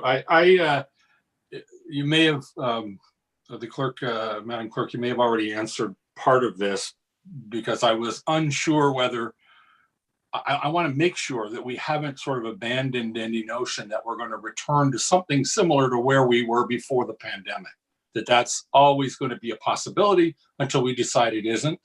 And I don't think we've made that decision yet. The one concern that I really do have about this particular format for meeting, which has served its purpose fairly well under the emergency that I think we were under. But, you know, in two more items down the agenda, we're going to talk about the inadequate broadband availability through most of the township, which kind of rules out a lot of our constituents being able to participate electronically, delegate electronically. And I think we need to be mindful that until that gets resolved, we need to have some facility available to them to make sure that they can participate in what we've just agreed is kind of open and plain democracy. So I'm a little unsure about what the RFP will be asking for, since I'm not sure what this committee or what council ultimately will be looking for in terms of an appropriate format going forward. And that's my biggest concern. We're talking about an RFP, but I don't know if I were to phrase the RFP, I don't know what problem I'm asking to have solved, and I need to better understand that. Fair enough, and I'll ask Lauren to comment on that. So right now, as it stands, maybe I'll take your question in a couple parts, but right now, as it stands, the procedural bylaw allows for hybrid attendance to count towards quorum. And so in a review of a future procedural bylaw, that could be looked at. Obviously, a future council could decide to remove that, or they could decide to put other procedural caveats in that as well. Right now, as it stands, the chamber doesn't adequately facilitate public delegations that are also part of the Zoom meeting that are streamed as part of the committee or council meeting. If we had someone come in and stand at the usual place and make a delegation, they would largely not be captured by a Zoom screen unless they brought in their own computer and had that staring at them. So I've included some photos of other council chambers and other setups that in this report and in the last report, just so you could understand how this could be facilitated. So we do have some outdated technology in this chamber, and I can't necessarily speak to potential technologies that are out there, but that's sort of why we want to discuss about framing an RFP that could provide us some suggestion or some idea of how we can facilitate public participation in this council's chamber that would allow hybrid participation, potentially not just for councillors, but for the public as well, and have the public be able to delegate in this chamber, both electronically or by an in-person delegation. And there are certain gains that have been made throughout this pandemic with making this process accessible to the public. And I think that some of those gains shouldn't be forgotten, even if we do move fully to a in-person format in the future, but those are just some things to think about. Thank you, Lauren. Can I just get one quick follow-up? So part of the issue really is that whatever we decide as a committee or as a council will be the appropriate process and method to move forward can always be overturned or revisited at any moment by any group that follows us and might want to make a change. Because my concern is it feels like we're heading down the sort of peloton. We're going to be the peloton of municipal governance. We're going to all be together, but not in the same room. And I think there's real deficiencies in that. And I think we need to address them before we commit to anything. But whether we do that now with 6 months left, or whether that's something that carries to the next term, I have some real concerns about it. This has served itself well, but my belief was that it was temporary and we revert back to something that felt a lot more like it did 3 years ago than what it does today. That's it. Thank you. Okay, so there's a lot of people want to speak now, so this is great. I'm going to let Lauren just have a comment on to Councillor Kelly's words before I move on to Councillor Bridgman first. So during the pandemic, I'll just make one quick comment. During the pandemic, we have allowed for a certain level of participation electronically, and we've made strides in sort of making this meeting accessible and streaming on Zoom. And I think that's the sort of base level that may never go back, right? We're going to want to keep an accessibility likely, or even the next council is likely going to want to keep an accessible meeting to the public. So even if all councillors returned and changed the procedural bylaw and make forced quorum to exist in person only, it's still likely that better technology to facilitate that streaming view to the public, as they've been doing this entire time, is likely going to be desirable, but that's just something to keep in mind. Okay, thank you for that. Okay, Councillor Bridgman, you first.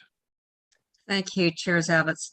To all the discussion that's been going on, Lauren, I believe we need to update all of this so that we can have some councillors in chamber, some may be remote, and still participating on screen as you've shown us, and also our public. They have the option of being in chamber, or we can stream them in through Zoom and have them on camera. So I think it needs to be a completely integrated approach from that standpoint. But to Councillor Kelly's point, I don't believe that councillors should have the option of never showing up in person. I think there's a synergy that goes with being together.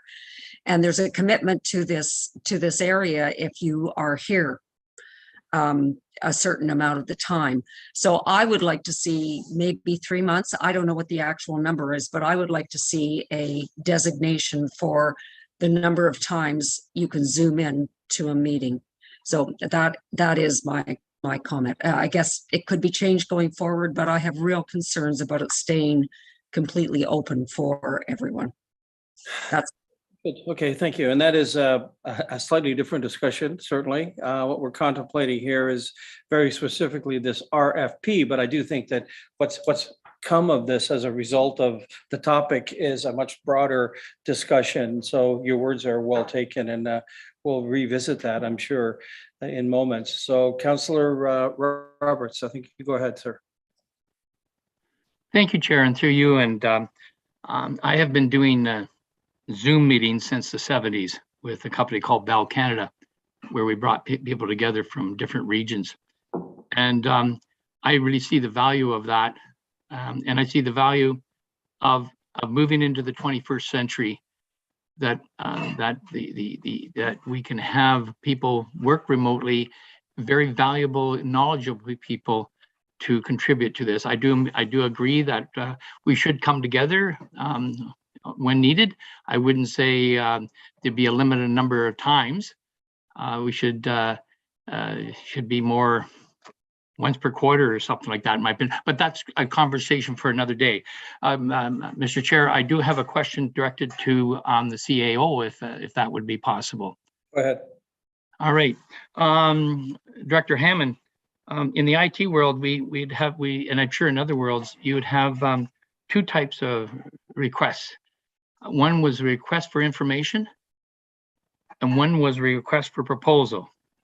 For the request for information, you would send out basically, as you're probably fully aware, what you're thinking about doing, and ask for information from the providers, and they would come back, and then you could form an idea, because our clerk talked about a number of different options.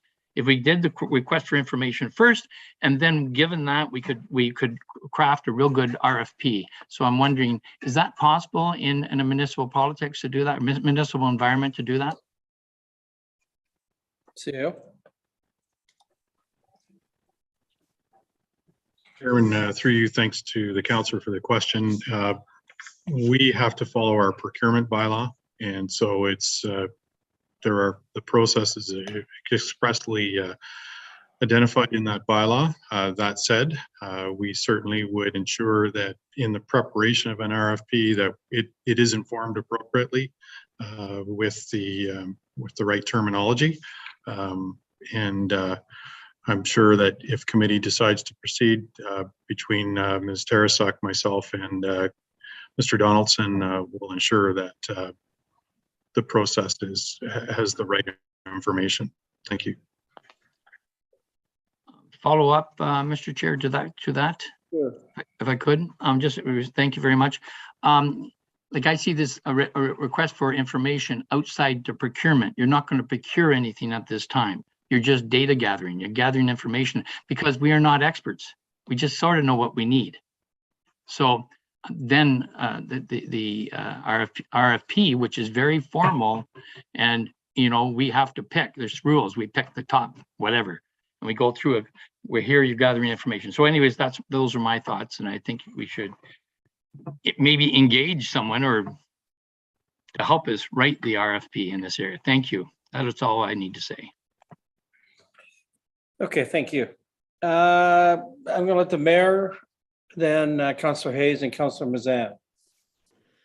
Thank you, Mr. Chair. From my perspective, if I may, just to move this forward, I believe the RFP is simply asking for proposals to allow a variation of our council meetings. And to Councillor Kelly's comments, we haven't made a decision yet on, are we total on Zoom? Are we total in person? Are we a hybrid? And I think the RFP would simply say we need technology within our council chambers that would allow for all of council to be there and for the public to zoom in as a delegate. It would leave for one counselor to be away or for all of council to be away and still conduct the same meeting so that the same visual platform is provided to all of the public. And that's, again, we can make the decision of, do we want to be here fully in attendance? We can still use the same upgraded technology. It's only going to give our images better to the screens versus seeing 16 people. It may zoom in and show one person talking at the time, as if there was a live TV broadcast.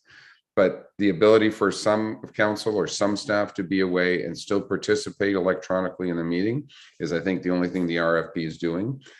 I do believe that we also can provide a meeting policy. We can debate this. It doesn't have to wait till next term of council. It may end up being there, but I think we need to, it's part of our job to determine what we want a council meeting to look like going forward. And to Councillor Bridgman's perspective, I know Councillor Roberts, I would not believe that we need to come together once a quarter. I think we need to come together the majority of the time, and the minority of the time we are allowed to be on Zoom. The Municipal Act is quite clear prior to the pandemic that if you missed 3 consecutive council meetings, you were off of council. The Municipal Act has not chimed in on attendance at Zoom meetings anymore. We have the ability, if we have a cold or we might have COVID or something, to participate potentially from home, which is better for all of us. But when that's happening for a full 12 months, I'm not sure that is appropriate. So that's to be determined at another time. But just to confirm that the RFP will allow us the ability to hold everybody virtually, and at the same time, one counselor virtually, and any variation in between, allow the public to zoom in, allow the public to be in the council chamber, and as such on Zoom screen are the same as we would all be. And if we can achieve that, I think that's an appropriate path forward for us to make a decision on how we want to meet and not meet. But I think we need to get this RFP out there sooner than later, and then make a decision on how we want to meet. Okay, good, thank you. Councillor Hayes. Thank you, through you. I agree with Councillor Kelly and Councillor Bridgman that we are more productive when we are there in person. However, we have to respect the social distancing, which is still in place. And we were basically shoulder to shoulder in the old council room. And I think that there has to be physical changes made before everybody returns to that room. And the camera as it is right now would not accommodate that. So we do have to get an RFP out there for future enhancements. But until we make changes in that room to allow for distancing, I don't think we can get everybody back in there along with the public. So this should be a consideration also in the RFP. Good, thank you. Duly noted. Councillor Mazan. Thank you, and through you. Just very quickly, I just wanted to thank Lauren for this great report, and just wanted to say I think this is an important first step. And I'll use her words, the preliminary steps in this process is we are going to be moving forward in a digital, the world is moving into that direction in a digital communication. How we manage our meetings is to be determined. And I think all of us probably have a lot of different perspectives and ideas on how that could happen, and would look forward to having that conversation in the future. But as a preliminary process, I think this is an important first step. Thank you. Good, thank you. Okay, Councillor Jaglowitz and then Councillor Edwards. Thank you, Chair. I have a question for staff. Are we provisioning the council chambers or the community center or both? What is the concept? I didn't hear that because that would affect the RFP, I think, quite dramatically. Clark? This would be for the current council chamber. If council wanted to revisit the community center, that would likely be a much larger spend down the road, but this report envisioned the council chamber. So then supplementary, then that would mean then that we cannot accommodate properly all of council. to be present at the same time. That's what I'm assuming. So anyway, thanks very much. That clarified it. Okay, fair enough. Okay, Councillor Edwards.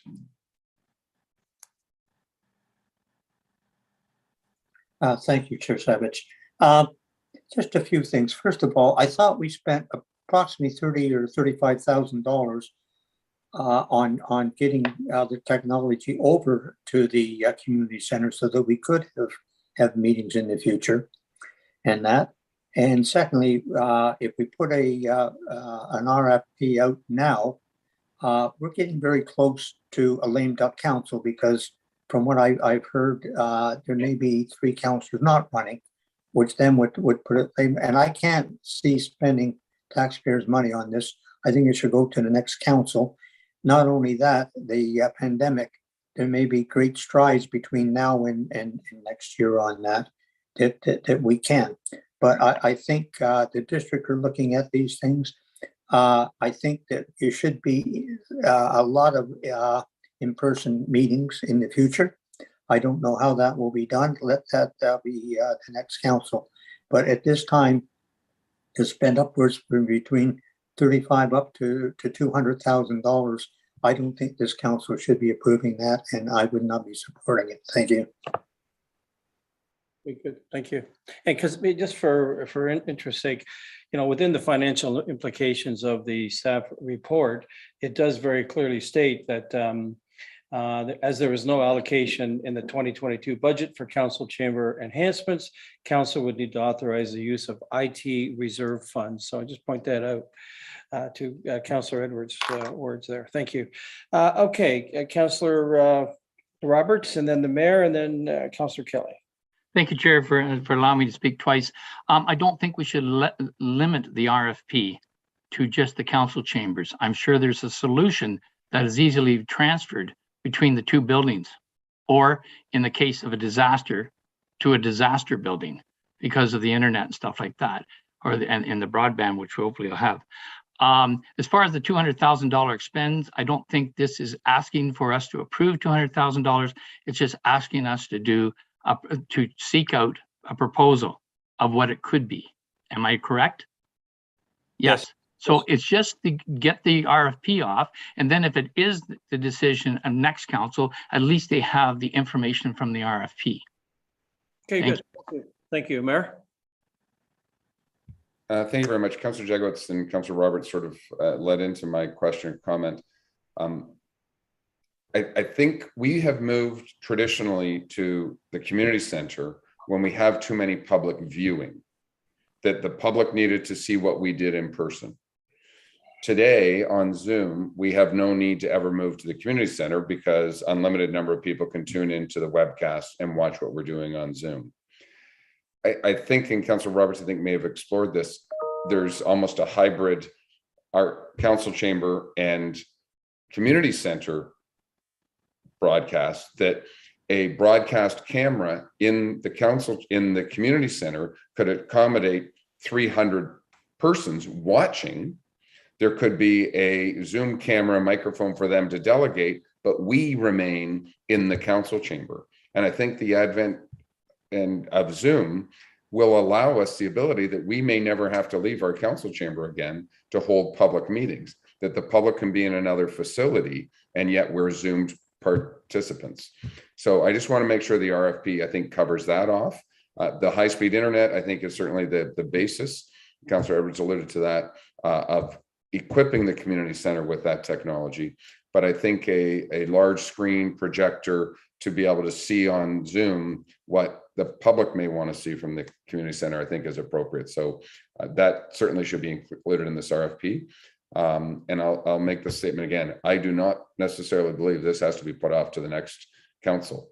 We have several years of experience of dealing with Zoom meetings, without Zoom meetings, and going forward, I believe that all we're doing is providing the ability to have Zoom meetings or to have in-person meetings. And so I think we need to kind of move forward with that. But I'll leave my comments at that, as long as the RFP does cover off an ability for a Zoom auditorium, if you will, to be included in the community center. Okay, so I'm just going to look to the clerk who's making notes. It would seem, do the others think that that is a viable option and we should consider including that in the RFP? So I'm seeing some heads, some thumbs up. Generally good. Okay, good. So thank you for that, Mayor. Councillor Kelly. Thank you, and through you, and thank you for the second shot at this. The other thing, at the risk of overstating the obvious, we're in a nomination period. I suspect there will be people watching right now considering throwing their hat in the ring and not really knowing what the commitment is if we can't define whether they can continue to participate from their home in Mexico or whether they'll periodically have to come up and visit the township. So I think there's reason to believe we should try to resolve this and at least come up with some guidance, just so that people know what they're getting into if they stand for election. Yeah, the clerk would like to speak to that. Thank you. Just on that point, obviously, if this council makes a change to the procedural bylaw, there's nothing precluding a future council from changing the procedural bylaw again. And a procedural bylaw review will usually be initiated in the next term of council as well.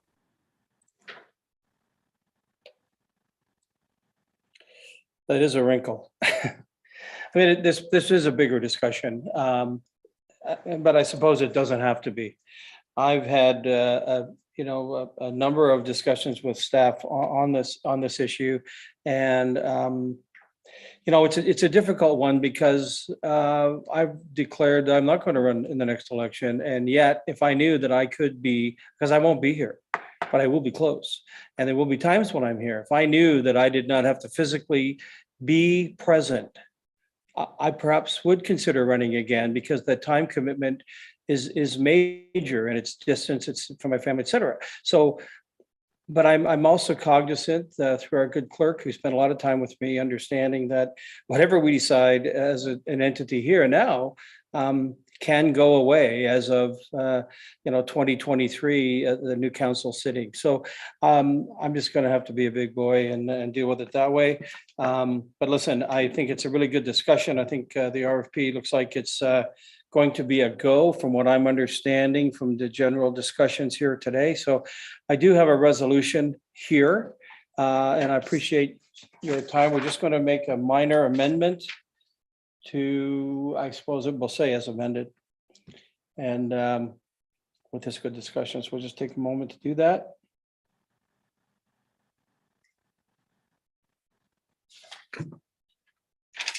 Good. Thank you. So moved by Councillor Kelly, seconded by Councillor Mazan, be it resolved that the Director of Legislative Services be directed to initiate a request for proposal for enhanced audiovisual equipment to facilitate hybrid meetings within the Township of Muskoka Lakes Council Chambers and the Port Carling Community Center. All those in favor? That passes unanimously. Thank you. Okay, so we're down into item 7. Item 7A is the minutes of the Public Library Board meeting held on February 15, 22, and a CEO report. We accept those into the public record and thank them for their time on that one. Item 8A is the minutes of the Grants and Economic Development Advisory Committee meeting held on March 2nd. Again, those minutes are into the public record. Thank you for that. Item 8B is a report from our Economic Development Officer on a broadband funding announcement, which is particularly relevant given this topic has been on top of mind these last few months. So I guess Corey's there he is. Corey Moore, welcome, sir, and you've got the floor. Perfect. Thank you, Chair, and good morning, committee. Today's report is for informational purposes, but does highlight some good news for our area. Recently, we received some news releases from the province about some broadband projects happening in Muskoka Lakes. These are part of the ICON and UBF funding programs. The province has been working on these for over a year now, and we did hear some early announcements last summer about some projects happening in Muskoka Lakes, but we are finally starting to see more details of those, including the successful providers and some more details of the specific communities that will be seeing broadband improvements. As noted last month in our Broadband Action Plan report, the province is also working on a reverse auction program currently.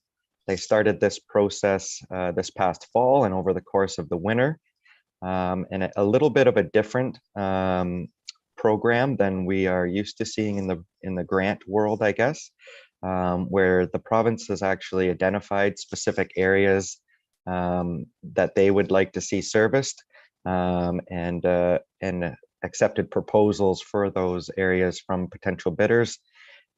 We did attend an information session a couple weeks ago regarding this, and it sounds like we're going to be hearing details of that auction in the near future.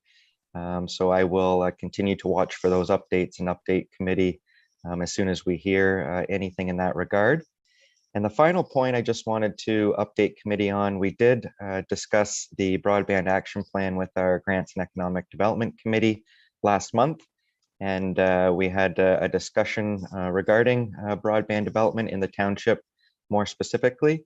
And the committee agreed to create a small working group with some members and staff to further evaluate the action plan and all these program announcements that we're beginning to see, to help provide some direction and some comment on potential opportunities for the township, or if there's any gaps in particular. So we will keep our ECDev committee updated in that regard, and then further work up to general finance if there's anything specific.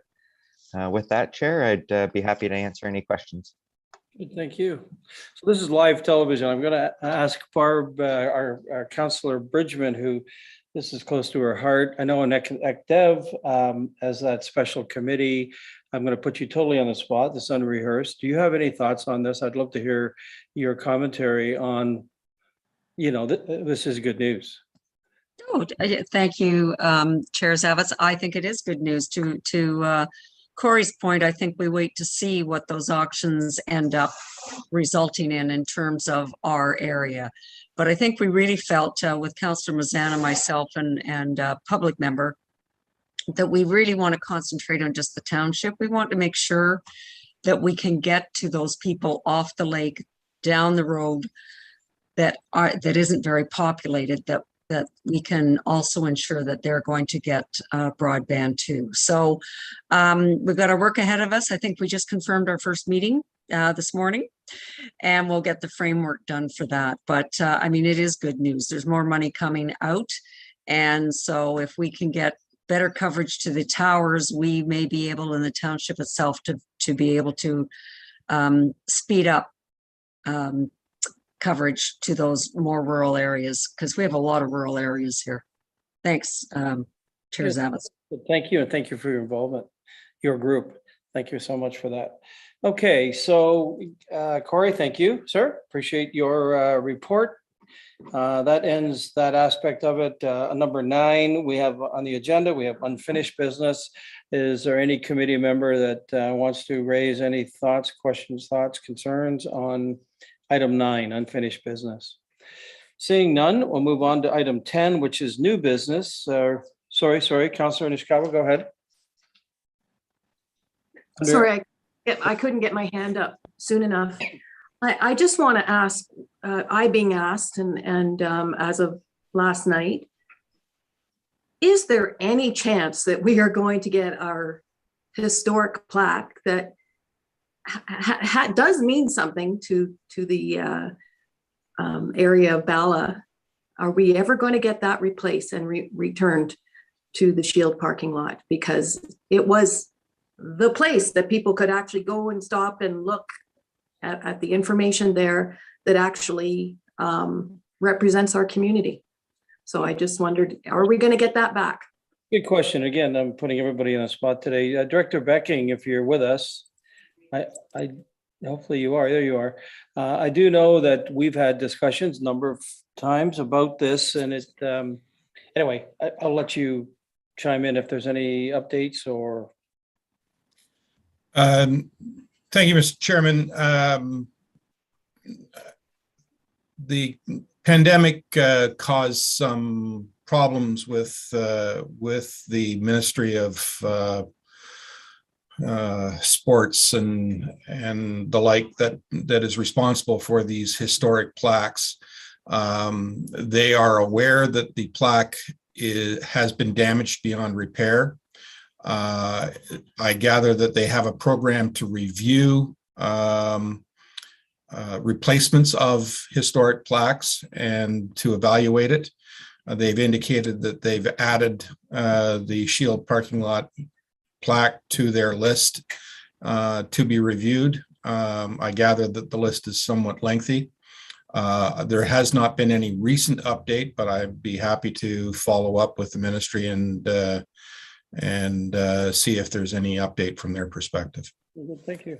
And I wonder if to that question, do we as a township know what it would cost for us to replace it? I know Swift River was sometime accused of damaging it with their trucks, whatever. What do we know as a township what it might cost to create that and what the wording was on that sign? I have seen transcriptions of the wording on the plaque. I am aware that they are quite expensive. I couldn't give you an idea, but I can say to you that I recently received a quote for a 12 by 18 plaque, and the price tag was $2,500 or thereabouts. So given the size of the plaque, I would expect that it would be quite costly if we were to proceed on our own. I'm going to let Councilor Nishikawa chime in. Thank you. I actually do believe that it was apparently our municipality that damaged the plaque, and therefore I believe that our municipality should replace it. And we have apparently lots of money from Swift River that we could be tapping into, but it's not that different than the plaque that the community ordered for the Andy Potts Memorial. And I would, and certainly a few years ago with another director of public works, we looked into plaquing as well, and the different costs and things. So, $2,500 isn't very much money. $5,000 isn't very much money when it is an important part of the community. And to just, I hope that we're just not going to, or if it requires a number of councillors to start lobbying the province, give us the names of those individuals or that group, and we'll do it. But this has just been going on too long, and we need to heal. This community is still needing to heal. I'll just say that. Good, thank you. And I'm wondering if I could provide a suggestion. If the three of us as Ward 8 councillors could get together, sooner than later, and actually have this discussion and see what we can do to formulate some sort of a game plan. To your point, there is funding set aside for Ballot based on the healing component of the leasing of the lands to Swift River. So does that work for Councillor Hayes and Councillor Nishikawa? Can that work that we would get? Okay, good. That's great. Thank you for that. And certainly I commit to you that, next week, we'll certainly, I'll send you a note and we can review it and then come to staff with some sort of a suggestion that perhaps can be palatable to all. Okay, thank you for that. And any other unfinished business? Okay, seeing none. Item 10A, which is District Municipality of Muskoka updates. I would ask Councilor Nishikawa, if you want to go first, you go ahead. Thank you.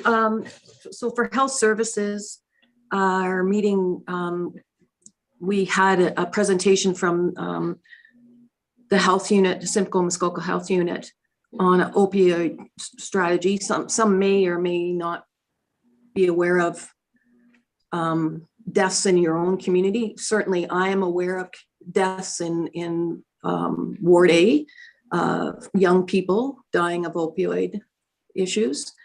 Pretty difficult when you see these kids growing up.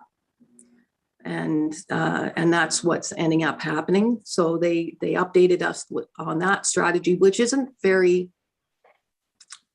directed to this community, I would say.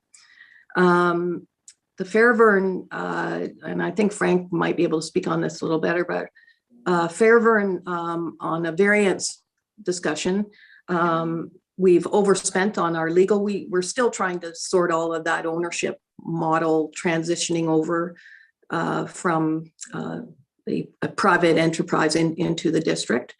And then the Pines actually saved a little bit of money. So that offset some of those issues. The paramedics discussion took place about the Port Carling station.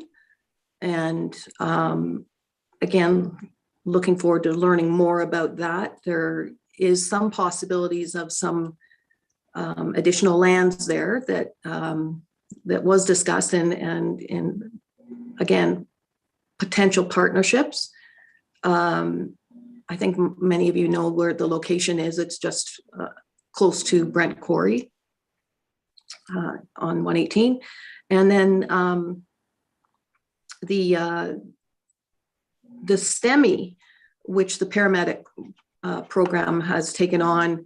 So the 2021 reports show that of the number of cases that they were able to get down to Royal Vic, again, STEMI is about, if you're in the middle of a heart issue, get there as quick as possible. They were able to have a 94% success rate, which is pretty darn good. I think we should be proud about that. And then they also reported that their, I don't want to say cost of fuel, but their use of fuel was significantly less in 2021 than the previous years. I would suggest you have to look at the report more, but it's interesting how, and then the variation of the calls. So and a lot of the calls were not related to COVID issues. Most of the calls, it said in the report, were not related to COVID issues. So that's my report. Thank you. Good, thank you. Okay, Councillor Edwards, sir, go ahead. Thank you, Chair Zavitz. In our meeting, we had a ceremonial presentation on affordable housing.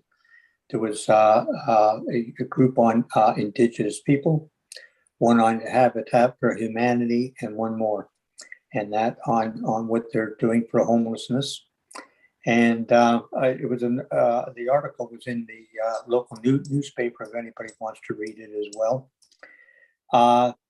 The Reaching Rural Home and Remote Budget Amendment. There was an extra $32,850. So that puts the funding for that up to $147,850. Let's see now, what else was there?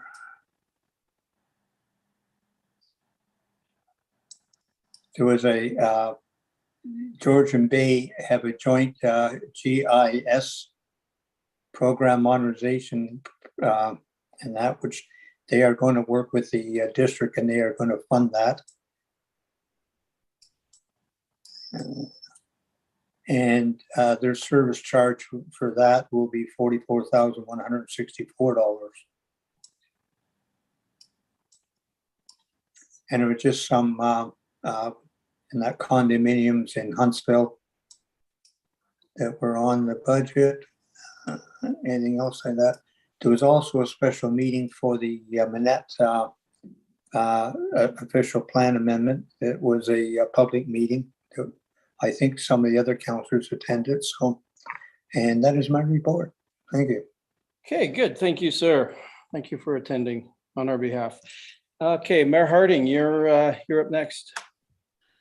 Thank you very much. We met on April 20th. And first item we dealt with was the Georgian Bay waste strategy. Georgian Bay, regarding our bin site removal, that the MECP is forcing upon us. Georgian Bay is significant because so many of their residents rely on bin sites at marinas. So they've actually commissioned an additional study to see if there are any other options, because solid waste is a cost or a process managed by the district.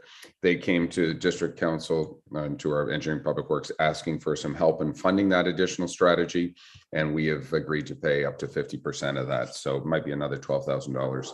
We have room in our budget to cover that off. We talked about Muskoka Road 38 renaming. That's fine. Just dealt with that at our own council. Drinking water system, all of our systems are operating 100%. The one thing that will be of note to this council, as of June 1st, we no longer have to separate our blue box items. We now have single stream, the ability to single stream our blue box. So as of June 1st, you can put it all in the bin or in the box and they will pick it up. They won't be rejecting it anymore. So that's been a change in our waste management strategy under the new contract, and proving beneficial to all of Muskoka. We awarded a number of contracts for various roads. I won't go into details with that. Upgrades to Gravenhurst Water Treatment Plant. Bought a new loader for waste diversion building and mattress diversion, a skid steer. Had some variance reports, but generally nothing too much. The only other thing I'll bring to the attention of this committee is our docks in Port Carling, where the snowmobile bridge, the crane fell over 2 years ago now. Regrettably, those docks will not be fixed again this summer. It is a shame. I can tell you that pandemic has caused issues. Insurance companies have caused issues. Had numerous conversations with the CAO of the district and commissioner saying not acceptable, not happy. Unfortunately, right now, DFO does not allow any work in the water, and the cribs, all the cribs in that dock have to be replaced. But they don't allow any work in the water from May 15th until July 15th of that nature. So there could be total construction throughout the summer. It is going to be completely rebuilt. All the docks, the freight shed in Port Carling, because they are all in significant issues, but that will be taking place next fall. I did have a commitment. I met with a few senior staff at the locks last week, and we are cleaning up the site. The open hole will be covered up with plywood as opposed to steel cage fencing around it. More of what I'll call a railing on your deck will be provided to keep people out. Maybe some planters put in there to make it look a little bit nicer, but the eyesore will be cleaned up, though you still will not be able to walk in that area. And they're going to do what they can to repair the freight shed. It's going to be, we were hoping for a beginning of or middle of May, but the work's going to spill into June, but it'll certainly be done by mid-June so that we can have a little bit more pleasant looking waterfront in Port Carling for the summertime. That's my report. Thank you. Thank you. Okay, and Councillor Jagowitz, you're last. Go ahead. Thank you, Chair. The Finance and Corporate Services meeting met on April the 20th. Excuse me.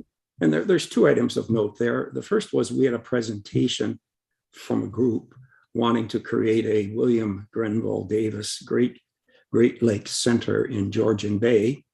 And they have funded the first phase of that. They came to a presentation looking for $100,000 for the second phase, or suggesting the district should contribute 50% of that and Georgian Bay the other 50%. So I might be interested in your comments at some point whether we should support that or not. The second item was, and it's just stuck out to me, the landfill replaced one compactor, that's a piece of equipment, with HST, 1.5 million. We then had a second meeting. It was called on the day before the council meeting, and it was to look at and approve debenture costs for the town of Bracebridge for their new community center. And they're asking us, the district, to provide them with, for them, because the district has to issue the debentures, of 25 million this year and 25 million possibly next year or more. And that will bring the Bracebridge debt very close to their limit. There's a thing called an ARL, an annual repayment limit. You can only have debenture debt that you can only use 25% of your revenue to service debenture debt. That'll bring them very close.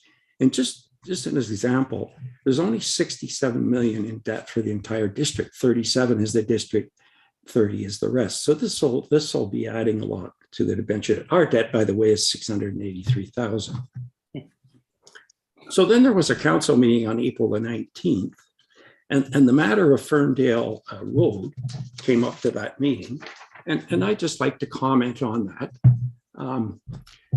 In his letter to Tatum Engineering dated January the 7th of this year, Fred Yon, the District Commissioner of Engineering and Public Works, advised that any further district support for the EA process would be contingent upon the same level of support from the township.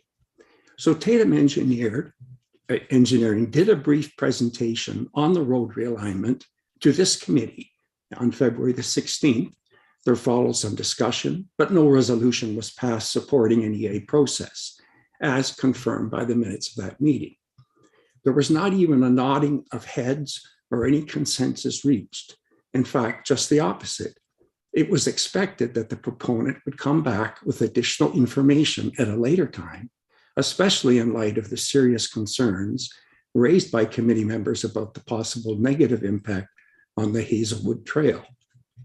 So at the District Engineering and Public Works meeting on March 23rd, chaired by our mayor, after the same presentation by Tatum Engineering, again for information purposes only, District Chair John Klink asked whether the EPW committee was going to consider a resolution for support for the process. And he asked the mayor, did you do the same at the township level?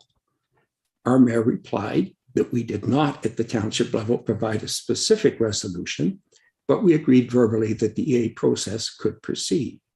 So based on this, the EPW committee approved a resolution recommending district council support the EA process.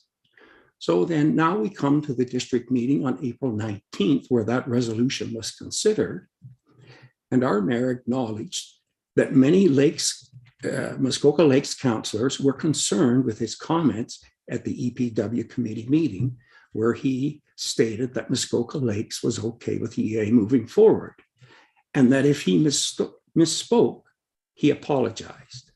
He then went on to say that the General and Finance Committee did not object to this moving forward. So I brought forward a motion to District Council that the matter should first be sent back to the township for further consideration. And I was supported in this motion by Councillors Nishikawa and Edwards. Notwithstanding that 3 out of the 4 TML representatives on District Council supported the motion, our mayor was opposed. And the motion was voted down, the motion to modify, and the motion to support the EA process was approved by a vote of 12-9. I recorded the voting as best I could. And it is interesting to note that, in my opinion, all of the other 5 mayors voted to support our mayor that the matter not be sent back to committee to seek input from the township. This is the first time in my memory that district staff have recommended that the district support be contingent on a similar level of support from a lower tier, and that the district council did not wait for input from the lower tier. Instead, they supported our mayor's request that district council support the EA over the objection of the other 3 township district councillors. I expect that if my motion had been supported by all 4 TML councillors, the result would likely have been 21-0 in favor. I'm very disappointed with the process. For the mayor to properly represent the people, he must work with his fellow councillors. This is not the first time that our mayor has advocated and voted against the wishes of his own council. Mr. Chair, I'm going to ask for a point of order at this particular point. I do not mind people commenting on a meeting. I think we're getting a little bit personal in particular. And if Councillor Jagowitz has an issue with what I did, I have no issues with that and happy to have that discussion anytime. I don't believe that we are reporting on a matter before council. Thank you. Okay, fine. And as he had just turned that corner, so to your point. Mr. Chair, I have one last sentence which does not involve the mayor, and I would just like, and then I'm finished. I will get the mayor an opportunity to, if you will, to So comment. my final paragraph, sir, is at this point, the township has not given its support. To the Right. process. So, Yes. Councillor Jagowitz, so that's it. Okay. Thank you. You made your point. No question in front of us all. So thank you for that. Thank you, Mr. Chair. Okay, Councillor Nishikawa, if you have a comment here, as you seconded the motion. Oh, thank you. I was really concerned that in fact, Frank's words were going to get hijacked because they were important to hear. Certainly myself as a district councillor, I was very disappointed in what occurred and the fact that this is a private enterprise that the process, we treat our taxpayers that, pay the application fee. We treat them much worse than or more difficult, I will say, not with many more rules and things in place. And it's very disappointing that in fact, we choose not to treat this particular private enterprise in the same manner that we do our other taxpayers. Okay, thank you. Okay, I will let the mayor comment if you would prefer. If not, that's fine too. I would say to you, sir, I'm on record with you in like fashion to what we've been told here, what we experienced, which we actually witnessed. And I just would say that it was a surprise to me that for one of the first times where all three councillors at the district representing us go to the meeting and our mayor doesn't support them. And I understand it's politics, there we go. But I'm going to give you perhaps even the last word. Go ahead. Thank you very much. When we arrive at district council, we are all individual councillors. We are one of 22. We do not vote as a block. I can cite numerous occasions where any individual district councillor has voted in a different opinion or different flavor of the other three councillors on district. On numerous occasions that has happened. And I believe all of the comments heard by this committee regarding Ferndale Road, and I know that everything will come through an environmental assessment. It was very clear that Muskoka Lakes nor District Council is approving moving a road or do anything. The only thing they're doing is looking at options to move a road, at which point public input. Point of order, I think we're now trying to revisit an application and getting to fine details. Actually feels like campaigning to me. Okay, so I would suggest that if we were looking at a report. Thank you. Thank you very much. Okay, so thank you, Mayor. We'll move on from this now. Thank you all. Points taken, points made. Item 10B is our community events update. If there are any, go ahead. Committee, anybody have any? Okay, Councillor Hayes, go ahead. Thank you, through you. And we're kind of back at full force at the Walker's Point Community Center. On Mondays, we have our exercise class. We also have a meeting of the archive group on Mondays. On Tuesdays, we have Tai Chi. On Wednesdays, we have yoga in the morning, and we have the quilters in the afternoon. Thursday is pickleball. Wednesday and Friday is the library, and the last Tuesday of every month is our potluck dinner. And I understand that there is more to come, so just to keep you up to date on that. I believe everything I've mentioned is free to attend, and we're having a good community turnout for everything. Thank you. Good to hear. Nice job. Councillor Edwards.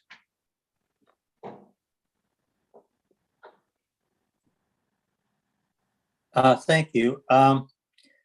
Raymond Hall on Friday evening, songs and strings at 7 o'clock. There's no refreshments and that masks are required. People can bring their instrument and join in or just go and listen. And there's usually about 30 to 35 people out every second Friday of the month. Thank you. Okay, there we go. Mayor Harding and then Councillor Roberts. Just want to put a little plug in for Mr. Moore's program in May of Hike the Lake. For those who have seen my Instagram posts, I am personally trying to work through all 10 trails and get all QR codes myself. I'm 4 of the 10 in.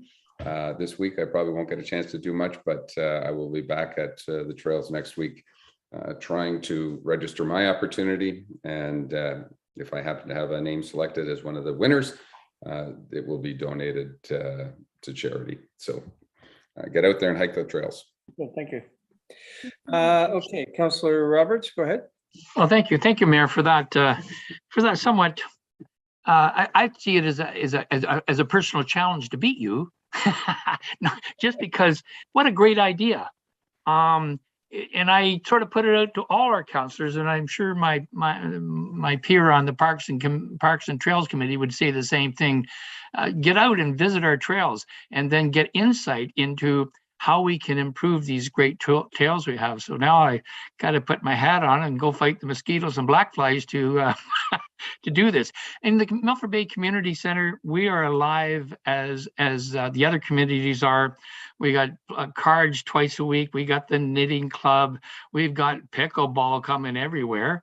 We have there's so many things that are going on. It's great that we've come out of the dark ages of COVID, and the community is reacting. We are still coping with volunteers. There's just a few handful that are really driving on this. So if you're listening from Milford Bay, we from Filling Hands really need help to promote more. So from the garden that we have, the beautiful 36 gardens that we have that anyone can have. There's a nominal charge of $20. That's all you have to pay, and all that money goes to the food bank. And there are a few spare ones, and we want to build more, but just have to phone. You can phone me, and I can get you contacted with someone for a garden. So and we're alive and well in Milford Bay, and looking forward to going upward and outward and get that center as active as possible. Thank you. Excellent. There's good enthusiasm there. Okay, anyone else? I see no other hands. Okay, I'm moving on here to item 11, which is our general information correspondence which has been received and is a matter of public record.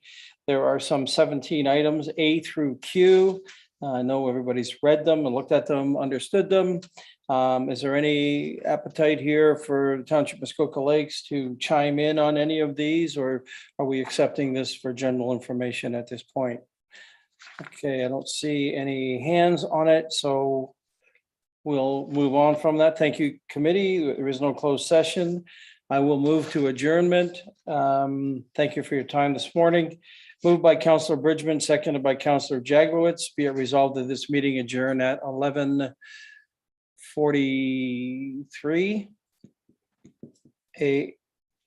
a.m. and the next regular meeting of the General Finance Committee will be held on Wednesday, June the 15th, 2022 at 9 a.m. or at the call of the chair electronically from the Council Chambers Municipal Office in Port Carling, Ontario. All those in favor? Great. Thank you. That's carried. Enjoy your lunch. We'll see you at 1 o'clock.